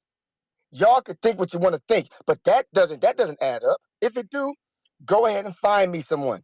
Find me some 40-year-old dude who was knocked down tonight after losing 3 to 4 straight rounds, came back and miraculously won. My guy, this ain't George Foreman. Y'all barely even know Barroso's first name. Say Barroso's first name in the chat right now. Say his first name. Exactly. Y'all know this dude. Y'all just don't like fucking Rolly, and a lot of y'all don't like PBC, which is fucking weird because all y'all support him, all y'all watch the fights, all y'all like the fighters, but to say you don't like something, you guys are fucking weird, dog. I'm never going to stalk a bitch, follow her Instagram, like her pictures, and then when I meet her, be like, I don't like you. What you talking about?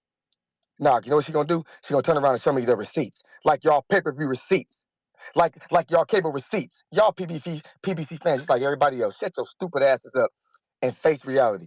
Face of the chat has spoken. Have y'all awoken? CYP out. New caller, Cincinnati. Who's this? It's Don. Don, Don, what up? what it do? What up with it, G? What I wanted to say was I think they need to run that back. They need to run that back right away. They don't need to let Rolly cruise off into the sunset on this. And I fuck with Rollies. But I seen the dude, he was saying like how Barrow said the momentum or whatever. But Rolly did show, unfortunately, on more than one occasion that regardless of the momentum of the fight, he can be stopped. You know what I'm saying? And so even if you look in that last little exchange, Barros was still landing some clean shots. You know what I'm saying? In the midst of that stoppage. So who's to say that the next round, Rolly in the same position and he catch him the same way Tank caught him, or the same way, the other little dude caught him. So that's all I got though. All right, They champ. definitely need to run that back. Appreciate you. Appreciate you calling in. Let me get to some of these super chats here. Looks like we last stopped off at Mad Bent. We got Boxing Hacker back with another. This one is $10. Does anyone know why Gary A. Russell was suspended? I would have expected him to fight for the vacant belt, not no Rolly with the push down and forearm punches. Gary was supposed to fight for that belt. He was ordered by the WBA. For whatever reason, he didn't take it. Then he was scheduled to fight Clark Kent on that card. I ain't see him. Did you? No. I don't know. I don't know what happened.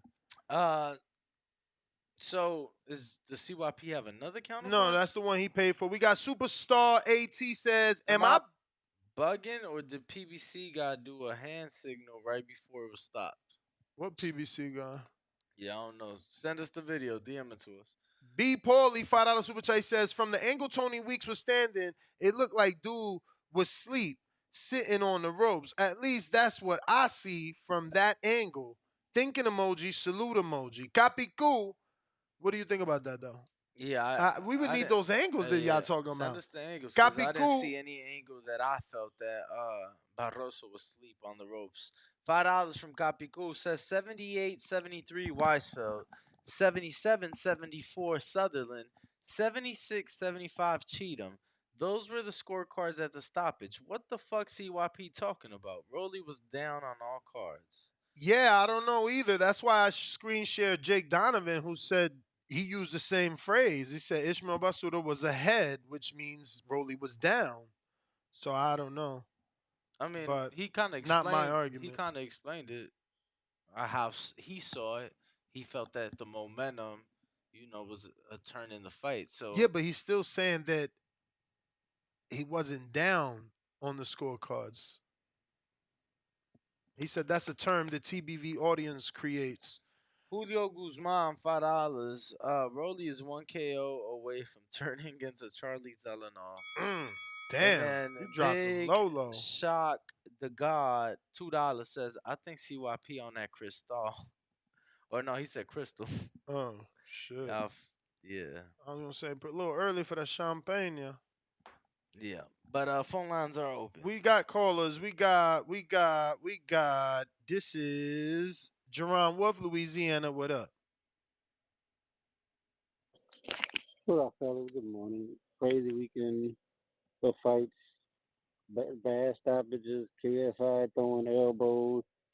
I agree it was a bad stoppage, but I think maybe they were trying to do what they thought was best for boxing because they're trying to build Rolly to a Tank rematch or some other big fight and they didn't want to mess it up. And that basketball player you trying to think of is Spud Webb. He plays for the Hawks. He's my height, 5'5", and he won the dunk contest. And definitely looking forward to this weekend. We definitely need to buy the fight, so we show them that when you give us the fights we want to see, we buy. We'll buy them, and we're not gonna keep buying these sparring sessions that they try to give us. And I heard one guy bring up Border Wars. I'm still working. I hope Supermax working, and I hope y'all don't try the Colt King Bond. They'll switch them up, fix them up, and try to change the fight, and still let me and Supermax fight for that heavyweight title so I can get my belt. There's But a that's lot. my call. Louisiana. Appreciate it. Rick in San My Antonio. man said it's too early for champagne, but not meth. LOL. I thought you were saying Cristal. Rick, San Now, Antonio. Ness is just happy to know he ain't. Salute, fellas. Ness What is up? just happy to know he ain't talking about the I was letting you racist guys finish champagne. the conversation. Yeah, man. So it's overall fucked up situation. It's a bad look for boxing. I was actually watching it with a buddy, and because Johnny Beck got that knockout, I went ahead and flipped over to see what's going on. I don't care for Rolly Romero. The guy wasn't even really ranked at 135. Got knocked out by Tank. He goes to 140 and gets a shot against a guy who was supposed to fight. That guy wasn't there. He fights a substitute. They pulled Barroso out. Barroso, in my opinion, this fight needs to be a no contest. They need to run it back. The guy needs his rematch. You know, when you do that to people, you not only hurt the sport, but the people that paid their money, you fuck people out of their money too, because they're going in there to get their money's worth. And you know the way Rolly got into that position, the referee Tony Weeks, actually, to me, he's actually a pretty good referee. I don't understand, and we can never understand unless he was to give an interview, but he didn't. He refused. So we can't presume to think or presume what he thought or what he saw. We don't know because the guy didn't even want to give a fucking interview. So, you know, and then you don't know what's going on but in Barroso's life. This guy came here, in my opinion, he gave it his all. No matter how he looked, how old he was, he was putting hands on Rolly Romero because he was supposed to lose, and the plan didn't go as expected. And the way the perception is, the guy jumped in, and Rolly got given a fight because for some reason this guy can't win. We can't let this guy win. So it looks like, you know, from the casual viewer, even the people who are inside the sport, that they stopped the fight because they didn't want fucking Barroso to get that title. That's exactly what it looks like. It looks dirty and fucking corrupt. And it sucks because there's no accountability. You know what I mean? There's no real accountability in sport, and that's what hurts it. And the guy that I was watching it with, he said, "What the fuck is this, bro?" he's fairly familiar with some boxing, but he's a casual. It was like, dude, the fans were booing. This is horrible, man. This is not good for the sport at all. So in my opinion, they need to run that shit back. You know what I mean? The guy didn't even deserve to be there in the first place, in my opinion, Rolly. So they need to run this shit back, man. That's my opinion on it. So nothing's gonna happen with that belt if Rolly keeps it, other than probably rematch with Tank. I don't know if he'll get the fight with Ryan. We'll see what happens. But dude, that's Rolly. I don't care for the guy, man. It just hurt the sport what happened this weekend, and that's my thoughts, fellas. Rick, San Antonio, stand up. Great call. We got $20 via Cash App at $NESGTO. You could also use $ the boxing voice #1. Oscar sent the thumbs up with the $20 and he said, "Here's your cut from the bets. We all eat here at TBV." Fire emoji. My man, Yo, hold up. because it's like I'm really mad at the dude that signed up, didn't listen, and left that comment. So listen to this guy's comment. He made money in the same week you said, "Yo, wait, these look like losers." Nah, bro, you just not paying attention. You got to watch the show. Do not. This is my only one. I'm not going to be doing this shit weekly. Like, this is your warning. Do not just fucking look at the betting slips. That is asinine. You got to listen to what we're telling you in the show. Super Mix, what up? But shout out to Oscar, man. I'm glad you made some money. Super Mix. Yo, what up, man? Dan? What up with it, champ? He's out here on this road like always, man. I just want to back up kind of what CYP's been saying.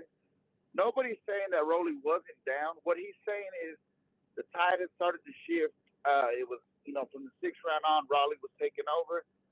And now, I don't agree with the stoppage at all, but the momentum was definitely in Rolly's favor. He was already hurting the guy, and it looked like he was on his way to rallying back and at least getting a 7-5 win. He evened out things with the knockdown. That's all he's saying. I don't think he's saying that Rolly was winning the fight on the card, but he was definitely taking over and winning in that moment, winning those last 3 rounds, and that's got to be accounted for. It's unfortunate for Rolly, though, man. It's Tony Weeks. Normally he's a pretty decent ref. He's had like the Angulo stoppage. Nobody liked that when Canelo stopped him, and he didn't really look hurt, But all in all, man, like I've always heard is, we don't see what they're seeing in the ring. I would like to know what he was seeing, though. Like the last caller said, there wasn't an interview. But and as far as Border Wars, hey Wolf, keep working and keep talking, man. You just give me more motivation. And I'm out here with these young boys playing baseball, still working out, still losing the weight, feeling great. And the more you talk, the less bad I feel for whipping your ass. So, man, you get that going, baby. That's my call. All right, big Super Max.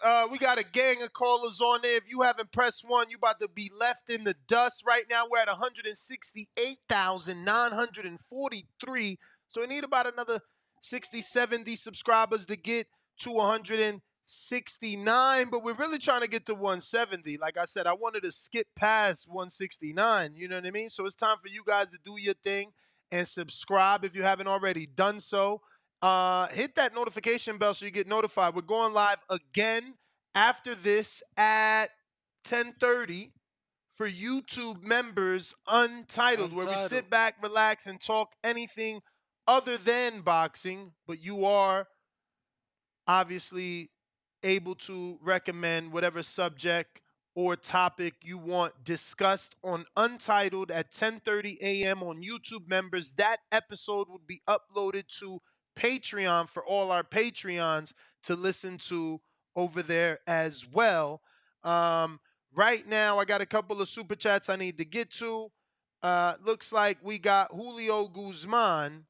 Anyone bring up Week's Instagram post before the fight? Mistakes are forgiven. I certainly did. Plus screen share. I try to gather everything, but not just me. We got a team over here. Shout out to Rob. And, we try to get everything and cover everybody and follow everybody on all forms of social media. So you don't have to. You don't want to follow millions of accounts and, we'll just bring you all that information packaged nice here on a bow. We got Matt Bent 100, second super chat, $5. He says, if Tank worked in furniture store, what department would he work in? That's the trivia for the day. And then Who can answer that? He put mattress. Exactly, because he puts you to sleep. We didn't give out the book. We got Todd on the line. Todd, what's up? Todd. Trying to think how to give this book out. Yo, what's going on, fellas? Good morning. Good Buenos morning, TVV dias. community. Hey, let me tell you guys something, man. Saturday night, I was watching the live chat, you know what I'm saying, when y'all was doing y'all thing, and I've been listening for years, and I'm proud to say I am a motherfucking contender. I joined the team, baby. Shout out to you, I'm a champ. contender, man. Appreciate Yeah, you. but Roller, you welcome, man. Roller look like straight trash, man. He's a YouTube. We need to go ahead and fight. What's the boy name? Paul? Jake Paul. He need to go fight him. He looked awful in that fight, dude. He let that grown ass man who graduated with me in 1994 whip his ass. but your guys are doing a great job, man. I just wanted to call and let y'all know I joined the family, man. And I love what y'all doing. Keep it up. Y'all keep my day going, man. Appreciate you, man. Appreciate you. Thank you so much. I will say, if you do bet on boxing, only if you bet on boxing, then I would recommend to move up to the championship level, which is another $5, and you're gonna make that money back because we pick winners over here. You know what I mean? I gave you Brian Norman by decision. Me and Danny together gave you Kenneth Sims by decision. Just parlaying those two alone would have been crazy money, but betting those single bets, you made your money. You gotta pay attention. You can't go off slips. You gotta listen to what we're telling you. But that is everybody. Let me see if I got any super chats. I got no. We definitely got to that last super chat. We were trying to give away the book. I guess it's gonna have to wait till next show at 12 o'clock Pacific Standard Time. Fight week. 5 days, 5 days out. We're back. Devin Haney versus Lomachenko. We're giving away more shirts, more towels, more autographed gloves. Join us at 10:30 a.m. Pacific Standard Time if you're a YouTube member, or 12 o'clock if you're not. Peace.